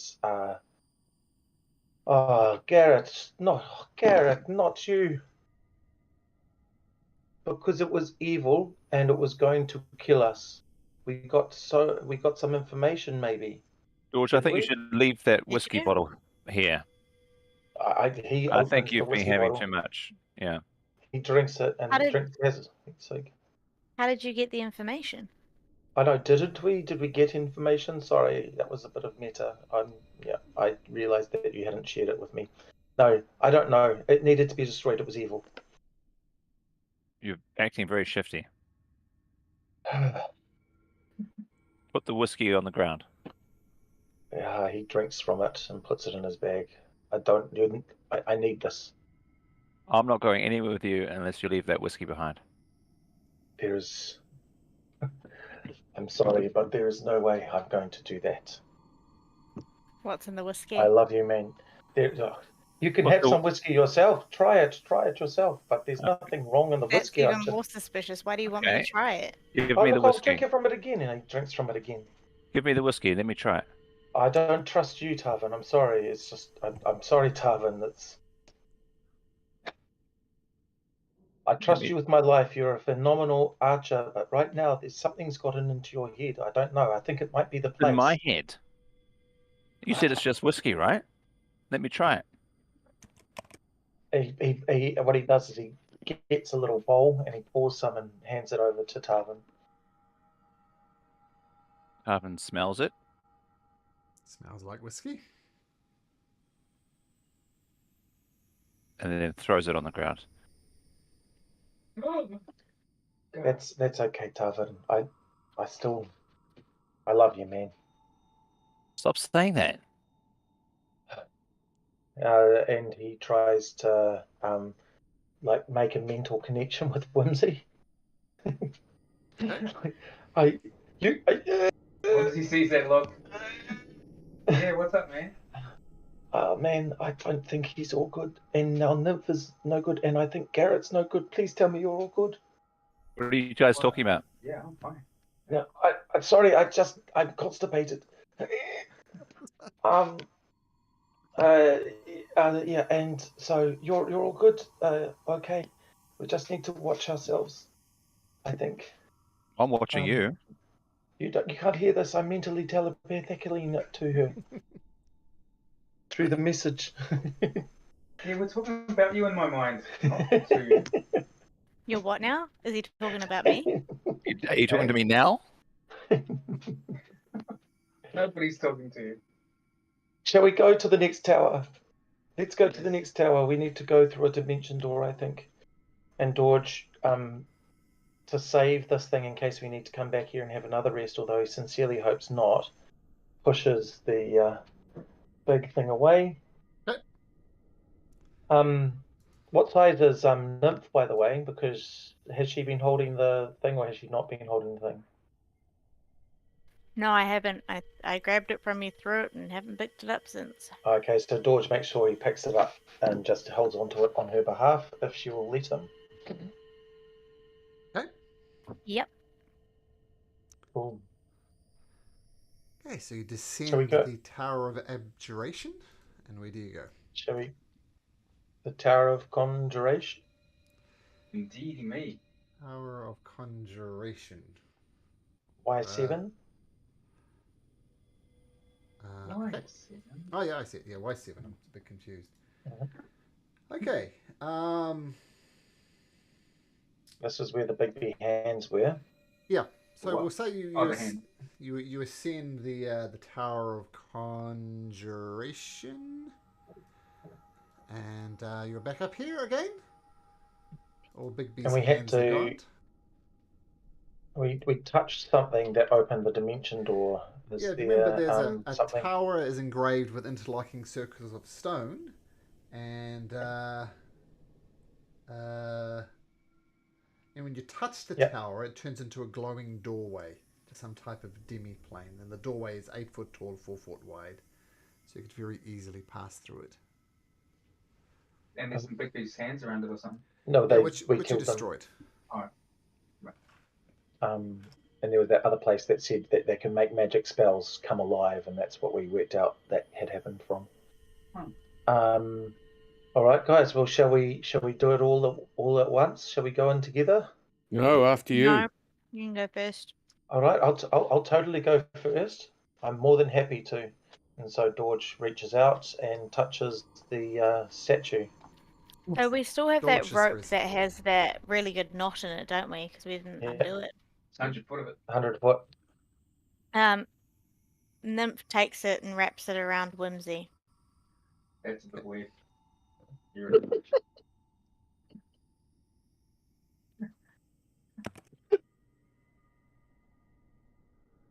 Okay, so you're tying yourself to... George sees that and does the look at Whimsy again. Whimsy shrugs. Okay. And messages, that's just crazy. Cool. I touch the crenellated tower or whatever it is, and to open the door. Hopefully, it opens the dimension door. Okay.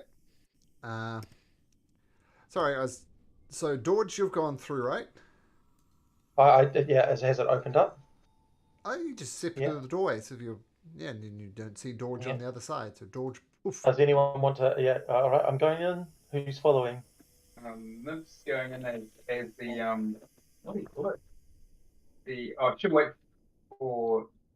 She invites Nymph to go first, and then she'll follow. Well, clearly she has to follow. Nymph waits for Dorge to come back through first to make sure that there's a way back. Huh. Oh, shucks. George doesn't know that. Someone else want to try? D20 Whimsy? Yeah. Firing it up. Okay, you're good. Can your messaging reach him through that, Whimsy? Okay, go. Are you there, mate? Roll me a D20. Hello, Whimsy. Demi. Roll me a D20. 9. Yes, it does go through. Oh, cool. Yeah, I'm fine. Do you relay I've what you stepped see, through. Dorge? Well, I don't know what I see. You see a beautiful forest clearing. You're in a forest. I totally let them know that. He's in a beautiful forest. Yeah, it is stunning. Do we see him through this portal just standing there where the forest is? No, it's like a I am purple sure- shimmering doorway. You want me? Yeah, I've come through. It seems. Can I do a perception check for any threats in the forest? Sure. Make a perception check. Thank you. No. Oh. You see a It's totally head- safe, guys. Oh, 6. Sorry. We'll see. Yep. It's just a nice forest. It's a nice change from it. Okay, Tell him to come back through and see if he can go backwards. it's totally safe, guys. Come through. That's what he sends to Whimsy. Yeah, it's totally safe. He said we should come through. You'll go through? Tell him to come back this way first, Whimsy. Still, Whimsy steps in. Oh, perfect. Now that Whimsy has gone through with the rope wrapped around her, Nymph is going to see if she can pull her back through. As Whimsy steps through, the rope severs. So you have a... Oh, no. Oh, she's gone. I'm out. See you guys. She jumps through. Okay. Tarvin, Garrett? Villain After goes you, in. Tarvin. You go first, Professor Garrett, please. Oh no, I insist you go first. I'd rather, I'll get you back. I'd rather you went first. Oh no, that's right. I'll watch the back. Remember, I've got the cordon of arrows, so I'll protect the entrance. All right, let's both go on the count of 3. So when you say 3, that's when we say 3, Okay, or so go after it. 1, 2, and we'll jump on 3. Right. Barges past you and just charges through. Gives you a sight-long glare as Kingsport jumps in. I forgot he was there. Yeah. And so did the deer. The penguin. Yeah. Valen pushes them in. No, I'm kidding. Valen's already jumped through. She's on the other side. All right, Garrett. 1, 2, 3, go. Come on. George is sick of waiting and tries to come back out to grab them to tell them to hurry up. Yep. Can he pop get out? Yep. Guys, what's taking you so long? We're all waiting for you across the other side. Please come in. And he goes back in. And Whimsy puts just a head through and goes, "What are you afraid of? Scaredy cats?" And then pops his head in. Nice. Disembodied head of Whimsy implores you to step through. And she does a raspberry before she pops her head back. Why aren't you going in, Garrett? Oh, why aren't you going in? I insist you go first. Here is my persuasive argument why you should go first. It would make no sense for me to be behind because I've got one eye that I can keep open for any potential danger. Did you roll? Yeah, that's not perception, that's persuasion, sorry. No, I was trying to persuade him that he should go first. And approximately where they were standing when she put her head through? I wonder if he can persuade me. Garrett, I'll go in after you. Well, that seems to make sense, so I will go. It's just a stone. It's not a dagger. Okay. Carbon follows closely behind. All right. Eventually, you're back through the other side. And, as I said, you're in a beautiful forest clearing. And, nice change. This is where you are. King Sport remembers that he exists and comes through as well. Oh, pretty. I'm staying here. Who needs Icewind Dale anyway? Hey, we don't even have to go back. Well, what are these jewels and gems and that sort of thing? Do we recognise them? Just a sec.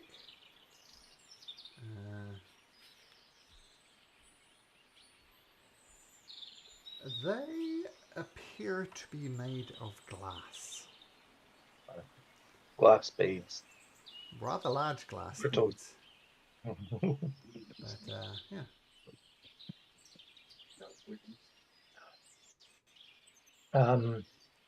There seems to be a house up ahead, though. This beautiful forest. There's a house up ahead. Shall we see if anyone's at home? Sorry, I said something slightly wrong. The portal does not return you back. Oh. In fact, you don't even see a portal to go back. Oh. Sorry, my mistake there. Feel free to retcon things if you like, but there you just Maybe it just completely vanished when the last person came through. There we go. Well, so there we go. Then... There we go. We'll go with that. There we go. That works for the story. But the portal disappears. Well, what did you great. do, Carbon? What happened to the portal? Oh, was it me? You were the last one through. Why don't you ask the big drunk over there? He was so keen to get us in here. Yeah, and it was working, and then it doesn't. I just think that maybe I've angered some gods or something. I don't know. Well, it seems that not wanting to annoy the GM by running in the opposite direction to this house that's over here. Shall we look there? That stump is there. Shall we have a look inside? I'll go first. Oh, okay. I've got your back. No, Nymph can have my back. Nymph, are you there? Your Nymph. Yeah. Sorry, Whimsy.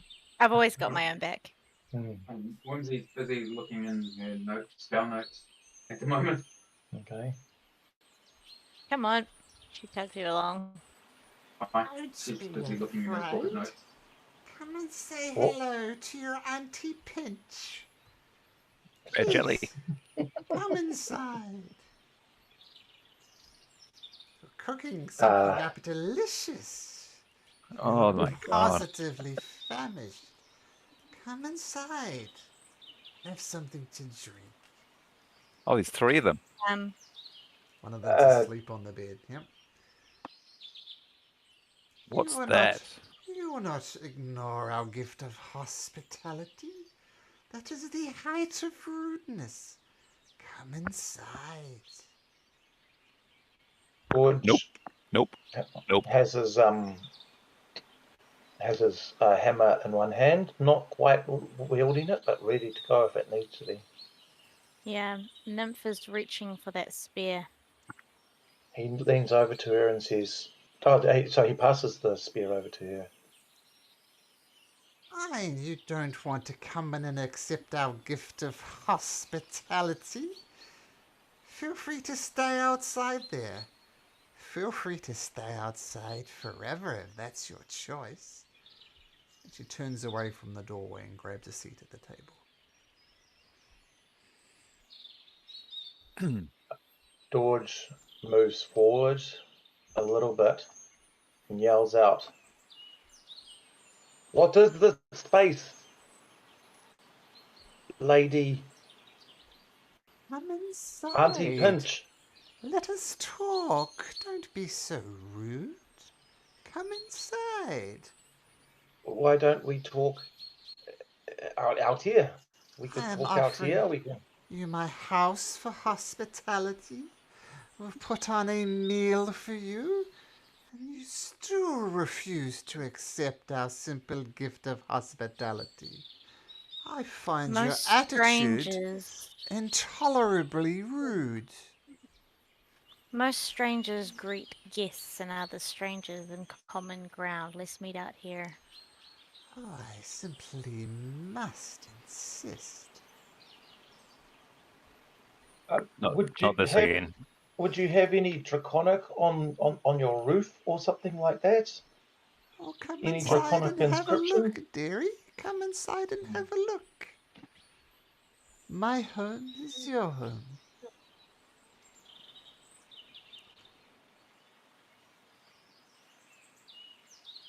Can Tarvin see anything over this bridge down here? What's in this direction?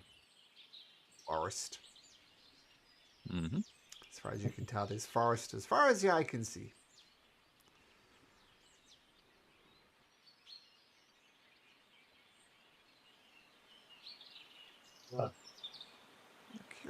Your whole attitude is entirely rude. You don't want me to have to wake up Auntie Plunder, do you? Just tell us how to get out of this place. Of course. Come inside. Let us talk. Village Wonder. No. Oh, okay. Thanks. No. Are they abominations? Are they undead or anything like that? Fiendish? What a Yeah, I will rude check question to ask.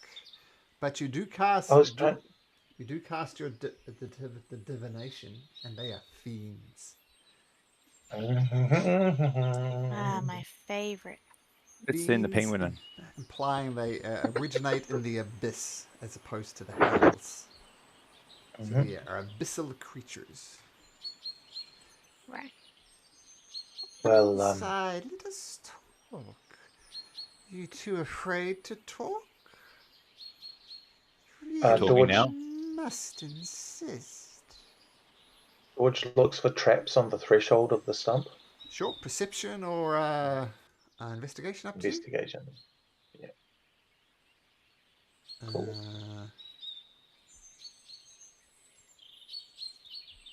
Okay. Yeah, but it seems to be not trapped. Mm-hmm.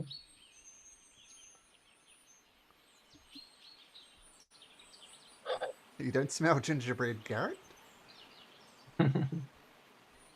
Well, I think at the very least, maybe one of us goes inside. I'll do it if I need to. I simply must insist all of you come inside. And talking amongst yourself when your host is offering hospitality is the height of rudeness. Come inside. I'll tell you the height of rudeness. You are trying to do this. We are in a very dangerous place, and we come to another dangerous place. And I'm sorry, but we are going to be careful. All right. We have been tricked in the past, and so you're being rude. If you wish to go back to this dangerous, cold place, shall we say, you're going to have to come in and we're going to have to talk. Oh, how rude of us. Perhaps I could offer you some treasures that we have found upon on the way. I think if I check in my inventory, we have some potions that might be of use to you. We have a potion perhaps of water breathing and a potion of animal friendship that perhaps you might be able to use. Oh, well, forgive me, dearie. My eyes are not what they used to be. Why don't you come in and place them on the table? I'm going to cast protection from evil and good upon myself. Sure. What's the duration of that? Up to 10 minutes. Okay. Okay. I got the timer on my phone. I'm going to set 10 minutes. This is all happening in real time. So, yep, you cast it. We reluctantly go in. walk in. So yes, and I'm proffering the potion of water breathing and a potion of animal friendship that we had collected earlier that I don't think we're going to have further need for. Place it on the table, dearie. My eyes are not what they used to be. Door's just going to stand over here. He's in. This third hag is snoring loudly with some drool dripping out of her mouth. And this one is just eyeing you from across the room, and she gently stirs the contents of this. George looks everywhere on the interior for some draconic script. Yes, you do see some draconic script. You see written on the wall of the hag's den. Oh, I said hag, and I was trying to avoid saying that word, but I guess you guys probably knew anyway. You see this written in draconic on the roof. Okay. What does it say? Summon a flame in the palm of your hand. Well, That's whimsy, right? That's some of you that have come in, but I feel the rest of you are just being dreadfully rude. Kingsport waddles in. Philin shuffles beside Dorge. Hey guys, what do you say? Let's do this. Yes. Nymph takes the spear and throws it at the one sleeping. Oh. All right. You can do that, but let's get organized. Oh, that's How not the right do you button. want to do this? This is the right Roll button. for Great, initiative. coup de grace.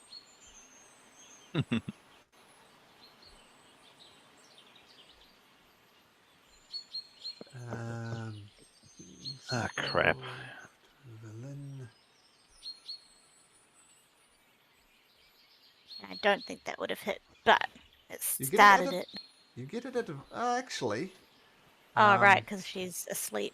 But she's also technically prone, so that would be disadvantage. So it cancels out. So you throw the spear and it misses. Okay.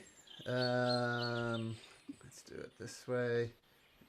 Okay, so as you're thinking about what to do, Nymphadora, realizing this is a fiend, throws a spear at her. It just clatters against the bed. She does snort awake, though. She's still prone, but she's no longer asleep. Okay, Tarvin, what do you do? Game on. I've got lots of empty spell slots now. I'm going to cast Hunter's Mark on this one. Okay.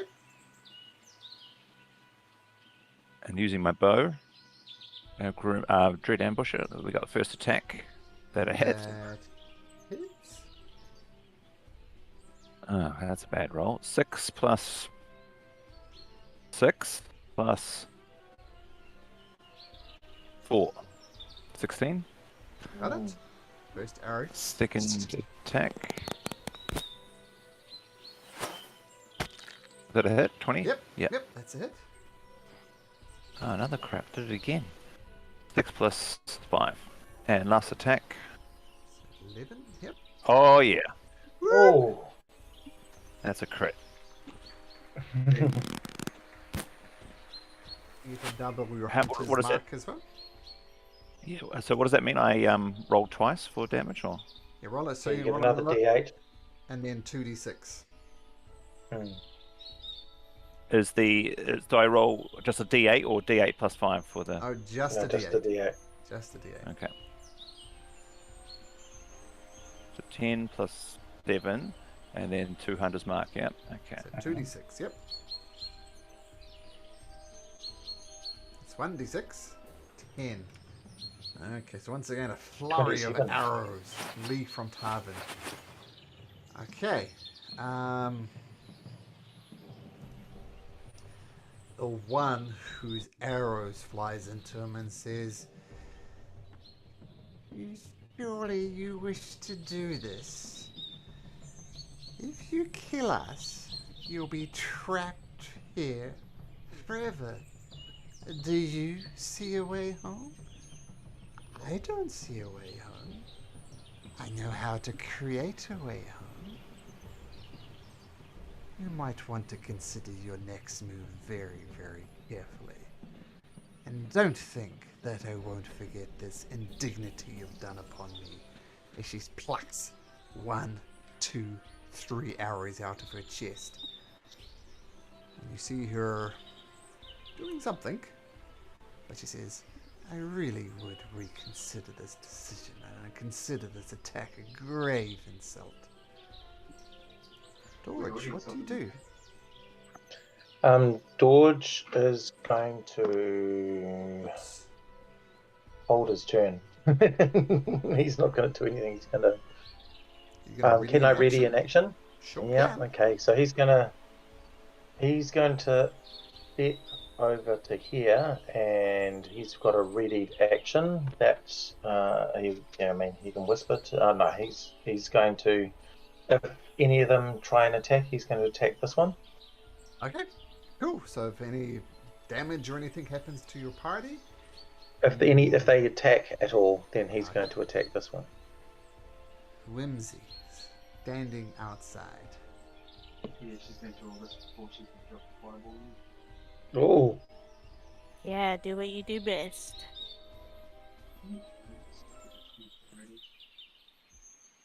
Not a bad way to end the game, right? In this place.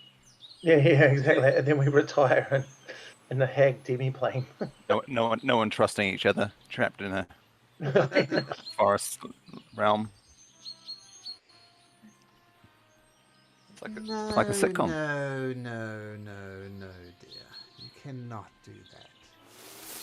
And the one over here casts counter spell. Boom, your fireball does not go off. Is that counted as an attack? It's counted as a reaction. No, she didn't attack. No one took damage. I wouldn't. Cool. Okay. All right. There we go. Fallon's turn. Well, Whimsy, your fireball doesn't go off. Is there anything else you wish to do? Nope. She will.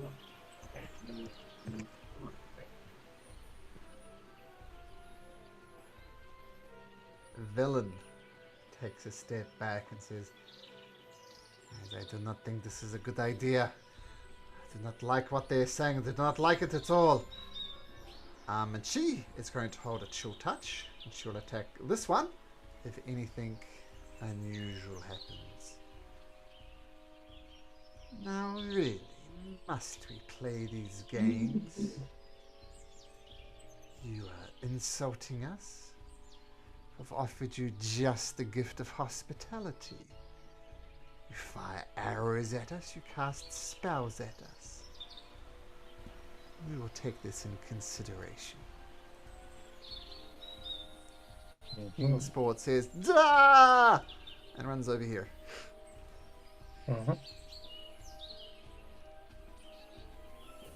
This hag over here stands up next to Dorj, takes a step off the bed next to Dorj and says, really, must we do this? We offer you hospitality and you return our favor with violence, the rudeness in the extreme. She shuffles over here. Garrett. You can take an attack to opportunity if you want, Dodge. No, they haven't attacked. Garrett. Okay. Well, I'm going to put the 2 potions that I was carrying onto the table, like I said I was going to, and then step over to the side here and sort of raise my hands, palm up. Okay. At least somebody has some common sense about it. What about you, headstrong elf? What have you got to say? Merfolk. That's what she says. Merfolk die.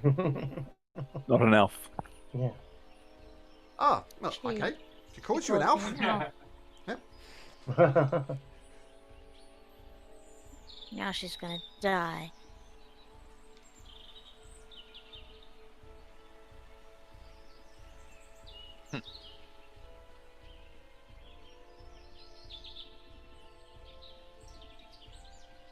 Actually, I'm gonna go to the side here.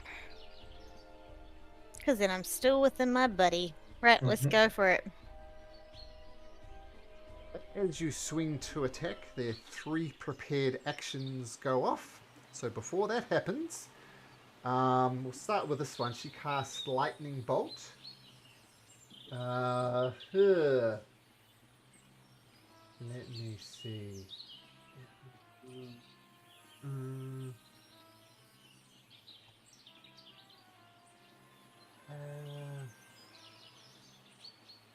Oh, okay, that's good. Okay, so she casts Lightning Bolt. So I need Nymphadora and Tarvin to make me dexterity saving throws. That's Garrett that you highlighted. Garrett, yep, and look at that, you're just outside of her range. But you make it anyway. So the first lightning bolt zaps across there. Whoops. And... I'm resistant. So 13 or 6 damage. Okay, that's her prepared action. Do I get a prepared action then? This is I can't move and hit. Yours goes off because theirs went off, right? Yeah. So what, we'll do the hag's prepared action, then we'll do your prepared actions. So just to make it simple. Okay, I need Dorge to make me a... what type of save is this? Wisdom saving throw.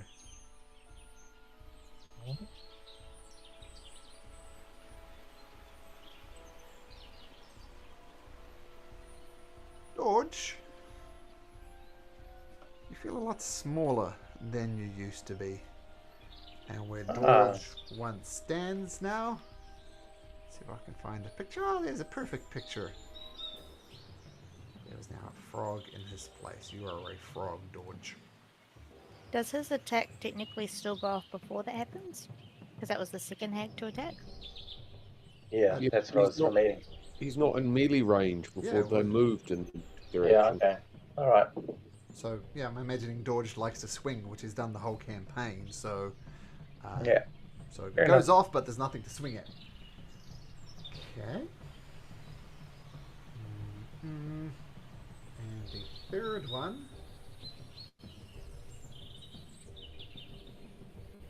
we'll go for... actually, this has... yeah, it's got to be Whimsy. I know this... sorry, Nymphadora. I know it's a tricky one. But make a wisdom saving throw at advantage, Whimsy. Your spell resistance. Oh, it's not good. Nymphadora, I don't know what I said, but Nymphadora 14. You go over there, Nymphadora. And, oh no. You can be a different type of frog.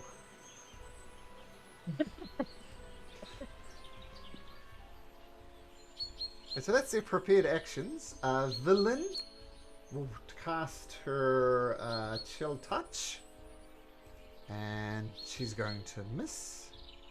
Who else had a prepared action? That was just me. That's but it. Oh. Yeah. Okay. They'll be excellent additions to our soup. What about you, Dark Elf? Are you going to do something foolish as well? Tarvin lowers his bow and says, "All right, you got me. I don't want to be a frog." Very wise decision. This one stays there.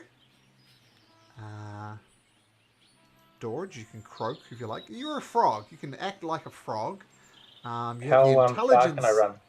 You have the intelligence of a frog, and you know that these Oh, are your for improvement. enemies. These are your enemies, and these are your friends. And a frog. I can't. Yeah. It's gonna look up the stats. Jeremiah was a bullfrog. Bum, bum, bum. You have an intelligence of 1. So keep that. You have intelligence of 1. What do you do? What's my movement? What's Your my movement? movement is 20 feet, both walking and swimming. He's going to scurry. He's going to climb underneath this bed right now and sort of go as far away under there. So you're crouching underneath the bed. Well, he's crouching. He's a frog. He's not that big. Sure, just shuffling under there. Yeah. Surely that's an improvement on your intelligence score, right? Ribbit. Whimsy. Whimsy's having a look around at the local fauna. Does she spot any birds? Any birds? Yep. There's birds around. Sparrows, finches, things like that. Let's say a tui, because it's a New Zealand forest. She'll turn into a tui. Oh, okay. I don't have a tui token, which is kind of annoying. Every game should have a tui token in it. Actually, randomly search. Maybe there's a tui. No, there's no tui. But there's a bird.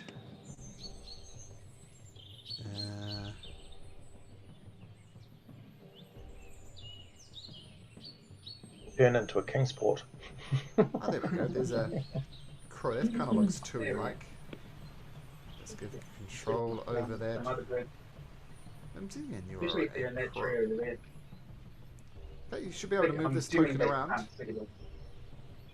So, I'll give it a crack. Yay! It kind of looks like a tui.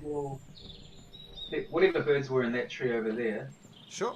She's turned into, and she'll, assuming that she's out of their sight, which it looks like she is, she'll just float into that tree over there and keep an eye on them. Okay. And sit next to some other birds. The Lynn sees Tarvin lowers her bow and she kind of shuffles next to Tarvin.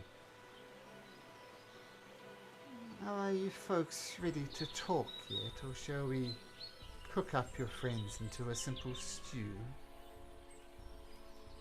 Kingsport cowers. The hag repeats a similar sentiment. Garrett. Well, I was still hands up, and I'd offered some potions which you might add to your stew, which are imbued with magical properties. Okay, so those who aren't frogs, or is anybody attacking? No. Whimsy? No. Whimsy's hiding as a bird, so I'm assuming not that. Whoops. So, this tense situation's calms. Are you doing anything, nymph frog?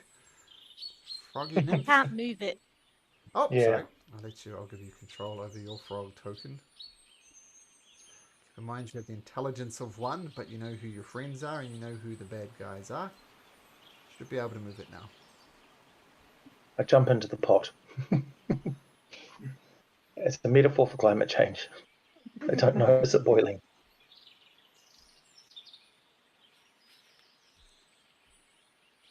Yep. to you. Jump I'm over in a there. tree with the bird. I'm jumping up the tree. You don't know. Is it a carnivorous frog? I'm going to say not. You don't eat No, Nymphadorus. but that's the only friend I have. Hmm. Aww.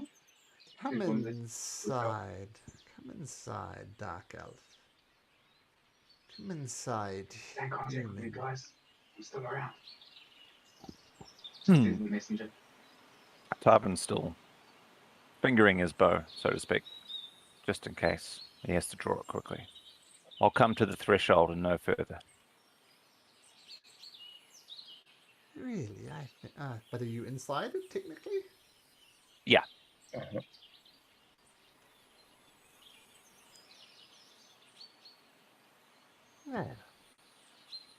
You see the foolishness of your actions now?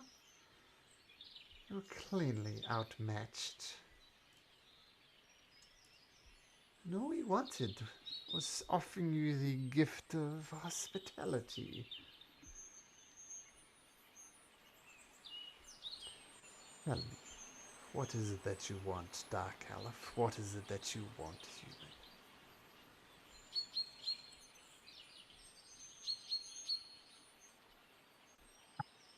At this stage, we want a way out of here. And what do you have to offer as a way out of here? Couple of frogs, some potions. You're offering up your friends as sacrifice. No friends. I just want to get out of here. Yeah, word, but single tear escapes the frog's eye.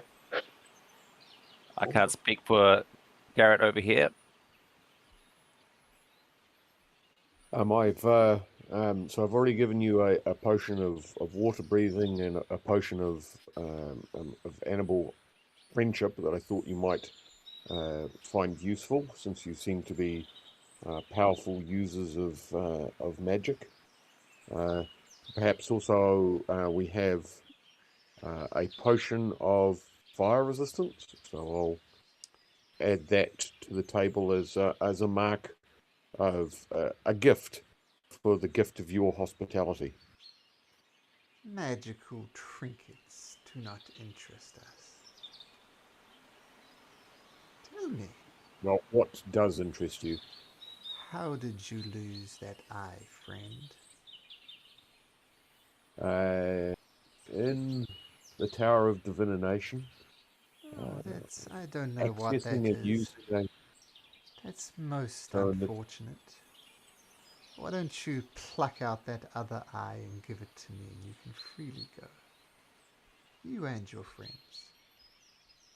Well, You want me to pluck out his eye? Well, he needs to pluck it out himself. It's so much more delicious that way.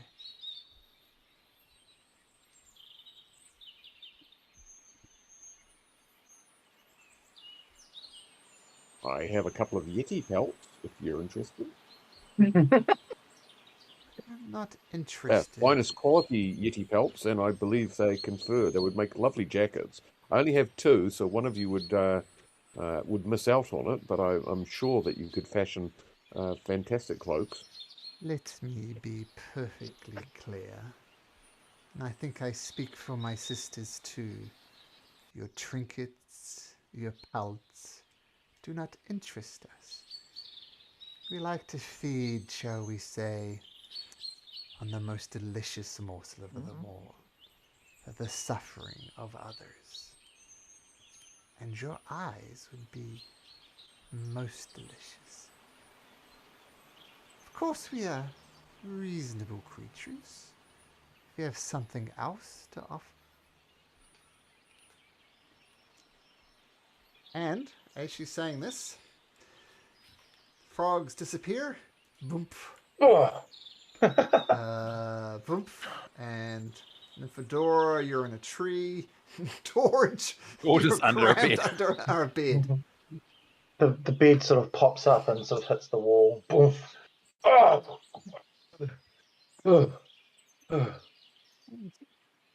Be Yes, we've released your friends from the frog spell. Valen says that was nothing more than a simple polymorph spell. You cannot keep them that way forever. And then the one of the hags. Oh, you two only have one eye, lady. Maybe you pluck that out and give us your eye. Valen says no, not in a million years. Nymphadora, you're up a tree. Do you do anything other than maybe fall out of a tree? Not at this point, no. She'll just go a little bit higher. Sure. Try and act as much as she can like a bird. Tweet, tweet, tweet. Hey, Nymphadora? I guess I'm part way up a tree now too. You are? Clonk. Yeah. I want to kill these things, but Whimsy is moving away, so yeah. Come inside, Elf. What have you got to offer Whimsy us? messages in your head. I want to kill them too. Well, if it is, Burn, Witcher, burn. I have something perhaps to offer in the way of suffering. As it happens, I am a bard who has travelled the lands and gathered many tales, and I could play a tune for you upon my horn. Oh, yes. From my backpack, my lovely, my Horn lovely of suffering. Yep. So, will you listen to my song of suffering? Well, I love a depressing tune as best of the next person, but something continuing, something lasting is so much more delicious. Well, perhaps you could have Valin's other eye after I've played my tune. Oh no, I did not agree to that. So they haven't stopped me from removing my horn from my bag? Is that a horn of blasting, perchance? It so happens that it suspiciously looks a little bit like a horn of blasting. Have they seen through my ruse of pretending to be a bard? A one-eyed bard? Let's have a look. Look what a horn of blasting looks like. Hopefully it's long. It has a ram. Looks like a this. lion. Yeah, lion head.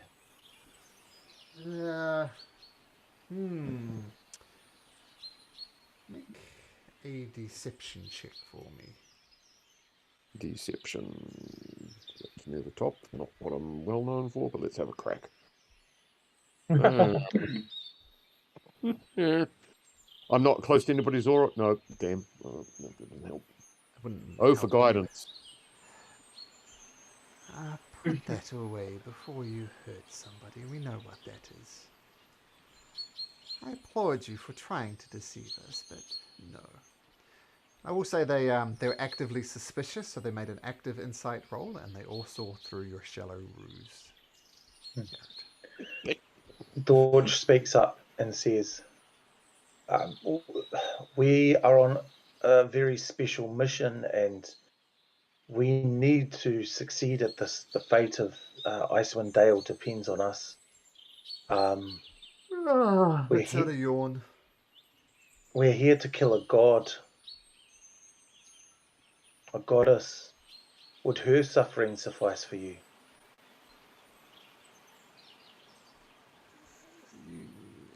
Where is this god? Show it to me. Bring it to me. I don't think you can do either one of those things. Suffering of others anyway. Not interested. I'm interested in your suffering. What are you doing here, though? We are in a tower. We stepped through this door. You've got this draconic writing here. That's what we needed. And what are you doing here? How do you fit in with the Netherese?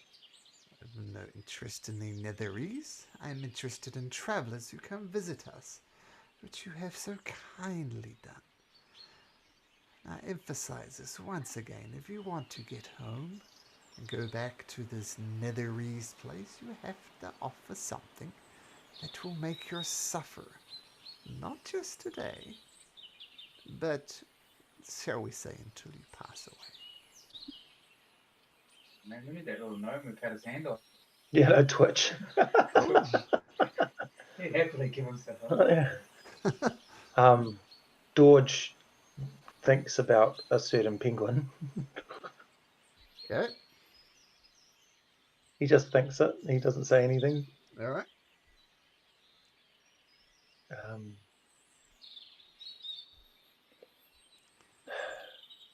George says that they could take a ring finger off him. You can take my ring finger. Oh, a ring finger is interesting. A whole hand your is culture that you so will never much be married. more It's really delicious. heaps of pain and suffering. What? Pardon? What did you say? The If whole you cut your ring finger on, doesn't that mean you'll never be married? a finger is a simple appetizer. If you offered up your whole hand, Goliath, that would suffice. No, I'm not doing that, witch.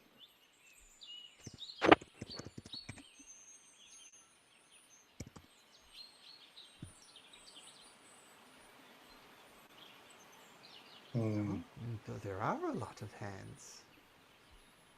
Does anybody want to offer up a hand that would suffice? A hand or an eye?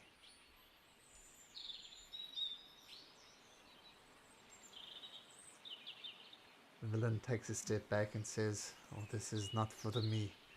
If I take out my hand, I cannot cast magic. If I pluck out my eye, I cannot see."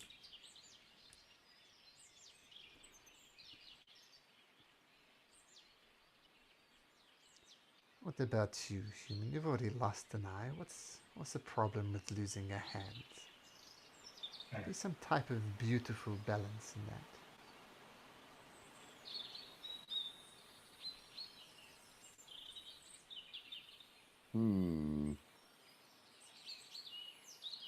What about an ear? Be deaf in one ear. Or just holy. I'm quite holy myself.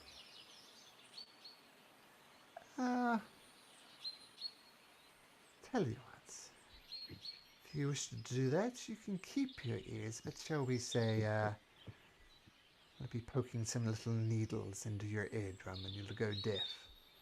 So if you give up the gift of being able to hear, that will be acceptable.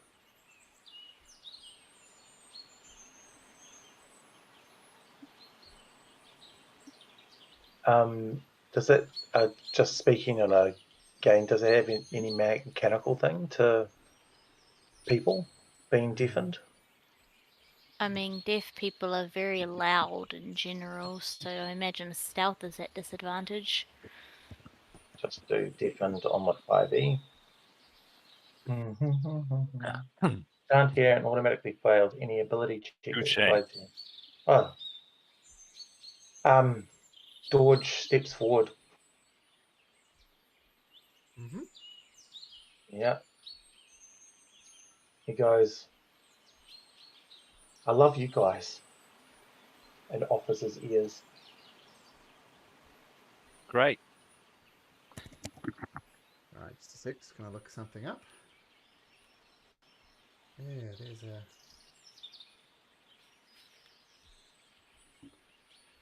Sorry, let me get this exactly right, because I know it's gonna come up. So...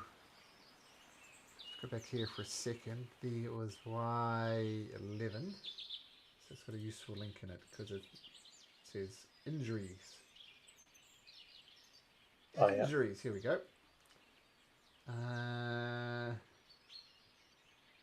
After all that, it doesn't show up. So as to be the condition, deafened condition. I think you just looked that up, George. What does a deafened do? Can't hear and automatically fails any ability check that requires hearing. Oh, yeah, my Goliath friend. You don't cast spells or anything, do you, that require verbal components? No.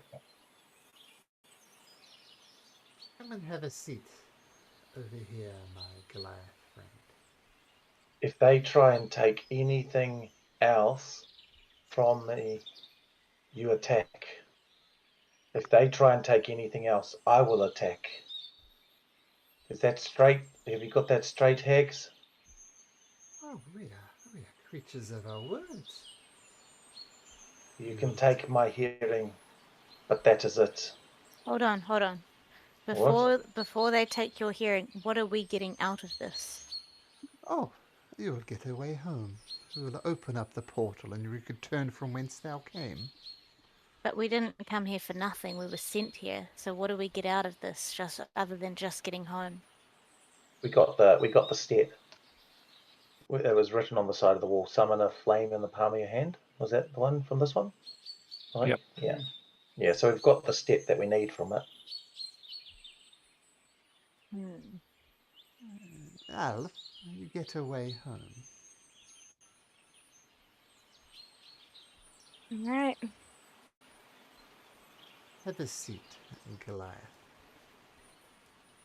Beckon to this. George. Okay, He that sits seems down. just as fine. Two of them take either side of you. They reach into their pockets, almost acting in unison, as this one continues to stir the pot. And they take out a filthy-looking sewing needle. It's rusty, doesn't look clean. It's got almost like bits of flesh on it, almost. Hold still, Derry. And simultaneously they take each one of these pins, needles type of thing and drive them deep into each of your ears. And you're in agonizing pain, Dorge. It hurts, as you can imagine. And what do you do, Dorge? I just ride there and try and grin and bear it. And go, okay. And you hear yourself going, "Argh!" And then you don't hear yourself going, "Arr." You are completely deaf. Don't hear a thing. So mechanically, does that mean he needs to switch off, mute us all on Discord, but he can still hear Mel what he can sense? that can make out half That's kind of cool. That might be a bit much. I think that would decrease the fun for Dorge the player, so we won't do that. You mean I can open my other eye now then? No. Having it closed. I can. I see. I'm an actor. I can play that. Thanks, Pat. You're not a method actor. Not a method actor at all. Hey, and they almost take a deep breath in it. They're smelling a very sweet scent, and they go, "Oh, it was delicious. Isn't that right, Goliath?" As you plainly don't hear that. And you see a portal opening up over here, kind of around here, we'll say. You may go. Yeah, George stands up, takes a big swig of his whiskey, and just looks Your around whiskey's to not see there. what everyone else is. Oh, what? No, none of our belongings came through. All your other belongings are here, but your bottle of whiskey is not. Oh, where is it? Oh, okay. Oh. All right, George leaves, and then as he steps through the... So all my other belongings are still there, though? Yeah, just your But my whiskey whiskey bottle is not there. Yep. Okay. Nymph immediately looks over to Tarvin. What? George steps through the portal. He just wants to get out of there. And when he gets on the other side, he gets the alchemy jug and fills that up with ale and just drinks deeply. Okay. So Right, you're stepping guys, through the portal? Yeah. Okay. On 3, right? Oh, I'm in. Yep. Yeah, screw this. I'm out of here. Yeah. George is drinking wine, actually. I've seen what the list is. He just wants to get smashed. All right. But he has... Why lesser restoration his healing back, hearing back. You bring up. You mean you could have done that with my eye? That I could not do, unfortunately. Oh man! Can you bring up lesser restoration for me, please? The description for it. Yep, it's blinded, deafened, paralyzed, or poisoned, but you said that his blinded was different. Yes. And unfortunately, it does not work on Dorge. Yeah. Either. It's an injury. Injury rather than a condition. Right, okay. I won't cast it then. Yep, okay. So Nymphadora knows her spell is better than Nikita does, so we'll say doesn't get cast. Cool. Right. Okay. So after all this, we have got two things left to find. We've got to do the necromancy tower and which other tower? The divination. Divination tower. We need to find the roof. This is Gerald speaking, not Dorge. Yeah.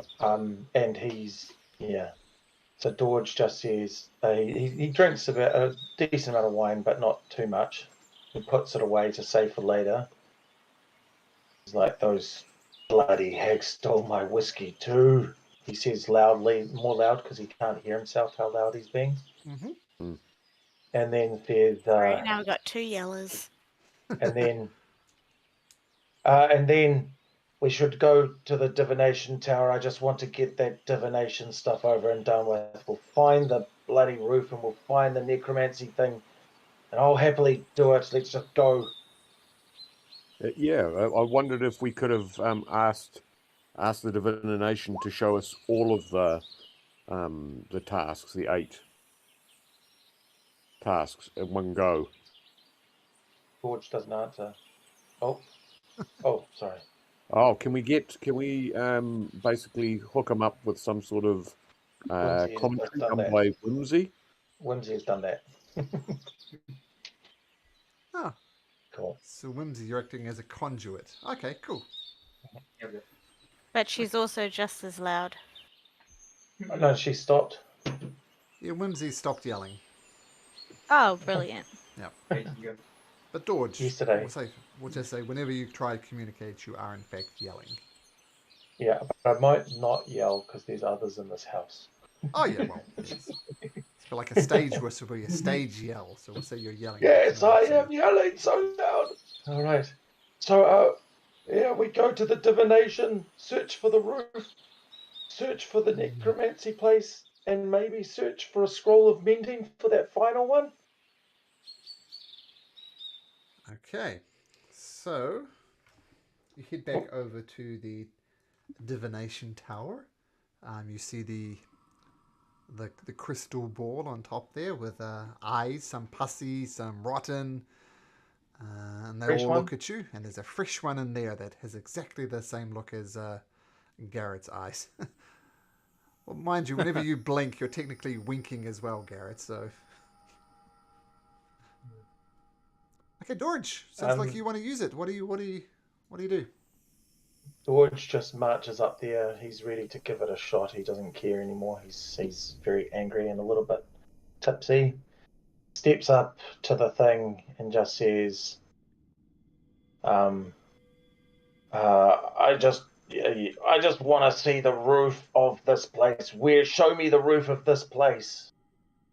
Make me a Constitution saving throw. I'll say Nymphadora is there with you, so you can add 3 to this roll. Unless she hates me because of this stupid... yes, okay, yep. Constitution saving throw. It's +3, right, Nymphadora?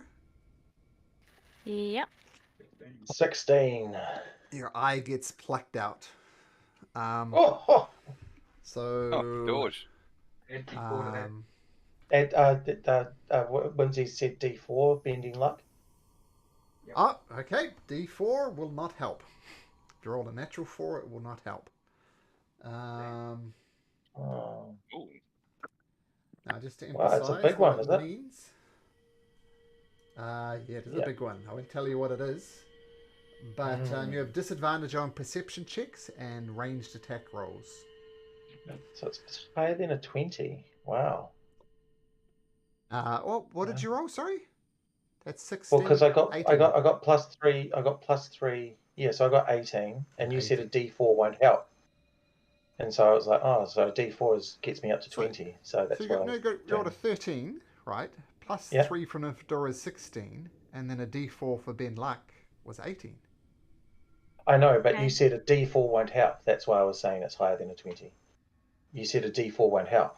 Yeah, natural So 40. when I was on 16 and I get a natural 4, that's 20. You said don't roll it. I just rolled it anyway. So I wasn't taking into account Nymphadora's thing. So you got a 16, but an 18. I'm telling you, an 18 is not. The DC is 20. Yep. The DC is 20. Let's just put it out there. Yep, So cool. if you rolled a 4 on that, it would have worked, but unfortunately it doesn't. So you lose an eye, and you see a piece of rubble over here. Oops, that's a terrible color to do it. The color of the background. Over here, which you know is the roof of the tower. So presumably if you wanted over there and looked at that roof, you would see what the missing words are. I've seen it. I know where it is. You can follow me for it. I'm not doing that thing again. And he sits down and starts drinking more wine. Okay. Okay, so starts crying. You wander down here. And are we doing any other divination or anything for anything else? But yeah, he's cool. Anyway, he goes down there. So I'm just looking for the and you go flip over the tower of rubble and you see the inscription. And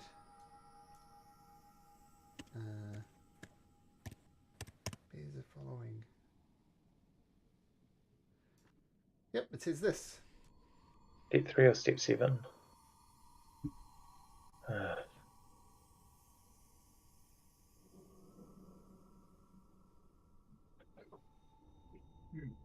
And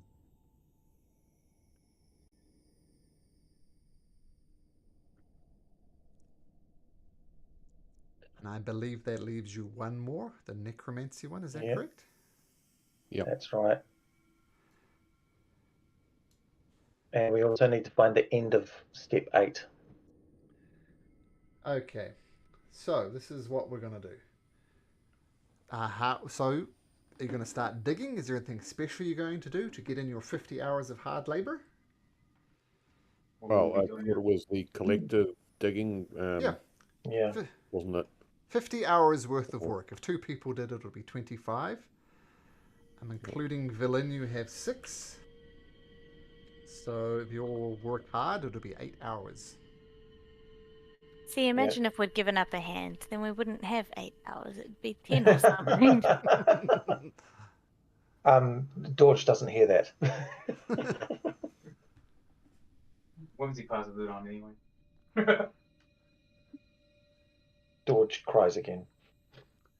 Do you start digging? Oh yeah, let's just dig. Okay, so we're going to do 2 things to end the session. I'm going to give you the so-called Arcane Octane. It's called the Arcane Octad because there's 8 of them. So there'll be the 7th one. You're still missing your word though. And just to finish off the session, I need everybody to please make me a Constitution saving throw. +3. Yeah, everybody will have +3. Tarvin, you're okay because it's 16. Dorge. Is this a magical attack? No, it's not magical. Okay. Dorge. You're being so nice, Dorge, but I'm going to welcome you to the club. Oh, cool. Dorge, you can reroll that. Oh. You can reroll, use waves of, what's it called? It's a thing that allows them to reroll saving throw. Make another Constitution. Okay, make another Constitution saving throw. I'm on my second one with Tarvin now, I believe. There we go. I'm better. Oh, yes. Okay, so Dorge, ignore what I just said. And Nymphadora, you're right. You didn't say it again. I did whisper something to you, but if you don't see it, that's great. By 2. By 2. Roll me a D6. D6. Okay, hold on. He's saying he's rolling a D4 for his spending luck. Okay. Well, the DC is 15. Oh no, I still failed. I got 15. Okay. 15. Yeah. That's a pass, right? Yep. So Okay, so Dawn, show everybody. So no net effects from that. And you do find the last line of the Arcane Octad, but you are missing one thing. Let me put it in a convenient form.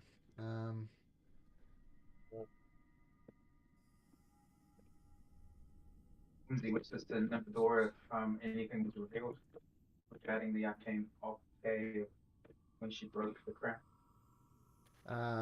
Nope. Yeah. I saw a few things. Anything that would help with the Octad? Good question. I know that people wore robes. According to class and things. Let me just scroll.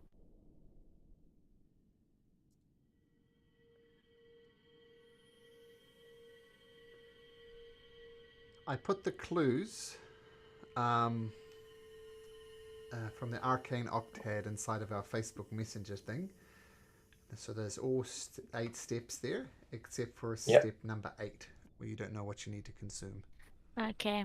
Ythrin was under the command of a lich named Eriolathus, obsessed with finding relics and magic from Baron's ancient past. Wizards imbued certain spells with their own life force, turning them into living entities. City's elite wore robes of silk, displaying shifting illusory patterns. Wizards used human-like constructs called Magian as guards workers. I think we've come across them, using powerful spells. And the city's elite wore robes of silk. Yeah, illusory patterns. And she tells that only to you, Whimsy. Okay, cool. Okay. We learned nothing. Well, what was that one about? They imbue stuff with their life force. That's those blue creatures, the Smurfs that we fought. Yeah. Yeah, but they created those blue creatures through life force. Okay, cool. Yeah, with their own life force. Those guys who told us to get a hall pass, do you reckon they might know what the answer is? I think that they're constructs, though. That's the issue. They're not. What if really. we were to wear the shimmery robes and look like the elite? Would we be able to get straight in? Steal some from that silk place. Hmm. Yeah. Oh, I've already got the robes of the other blue guys. Maybe they'll let, if I turn into a blue guy and wear their robes. No, remember when we hit them, they burst into flame and smoke and disappeared. Besides which, there would have been all those hack and scorch marks and arrow holes. Okay, so needless to say, we didn't manage to finish this week, but that's okay. No. I'm going to predict next week, almost certainly. So we'll have one more week of Rime of the Frostmaid, and then we'll get into Odyssey of the Dragon Lords in 2 weeks. So I'll let Vinny and Leah know that I think it's March 21st will be a go. It might be the case that very first night I might not be available for a stupid school thing. So I'll have a good read up on the thing, because you were saying you were going to do the character creation on that first session. Is that right? Yeah, and I imagine that wouldn't have taken up the whole session, so I was envisaging we start on the adventure. Yeah. So if you can't make it, what we'll do, we'll go through character creation with everybody and get everybody set up, which might take an hour, maybe a bit longer, and then we won't start without you. Yeah. So one of the things. There's no possibility in terms of a storyline hook of me joining the party at the end of that session in some way. I mean, we could write the character in that way. No, it's better. Yeah, if everybody's there at the start. So that's right. As I said, we'll do the sessions there and get everybody's characters rolled up, and there's a few more than normal to do for characters for this particular campaign. But we'll go over that in session 1. Okay. Do you have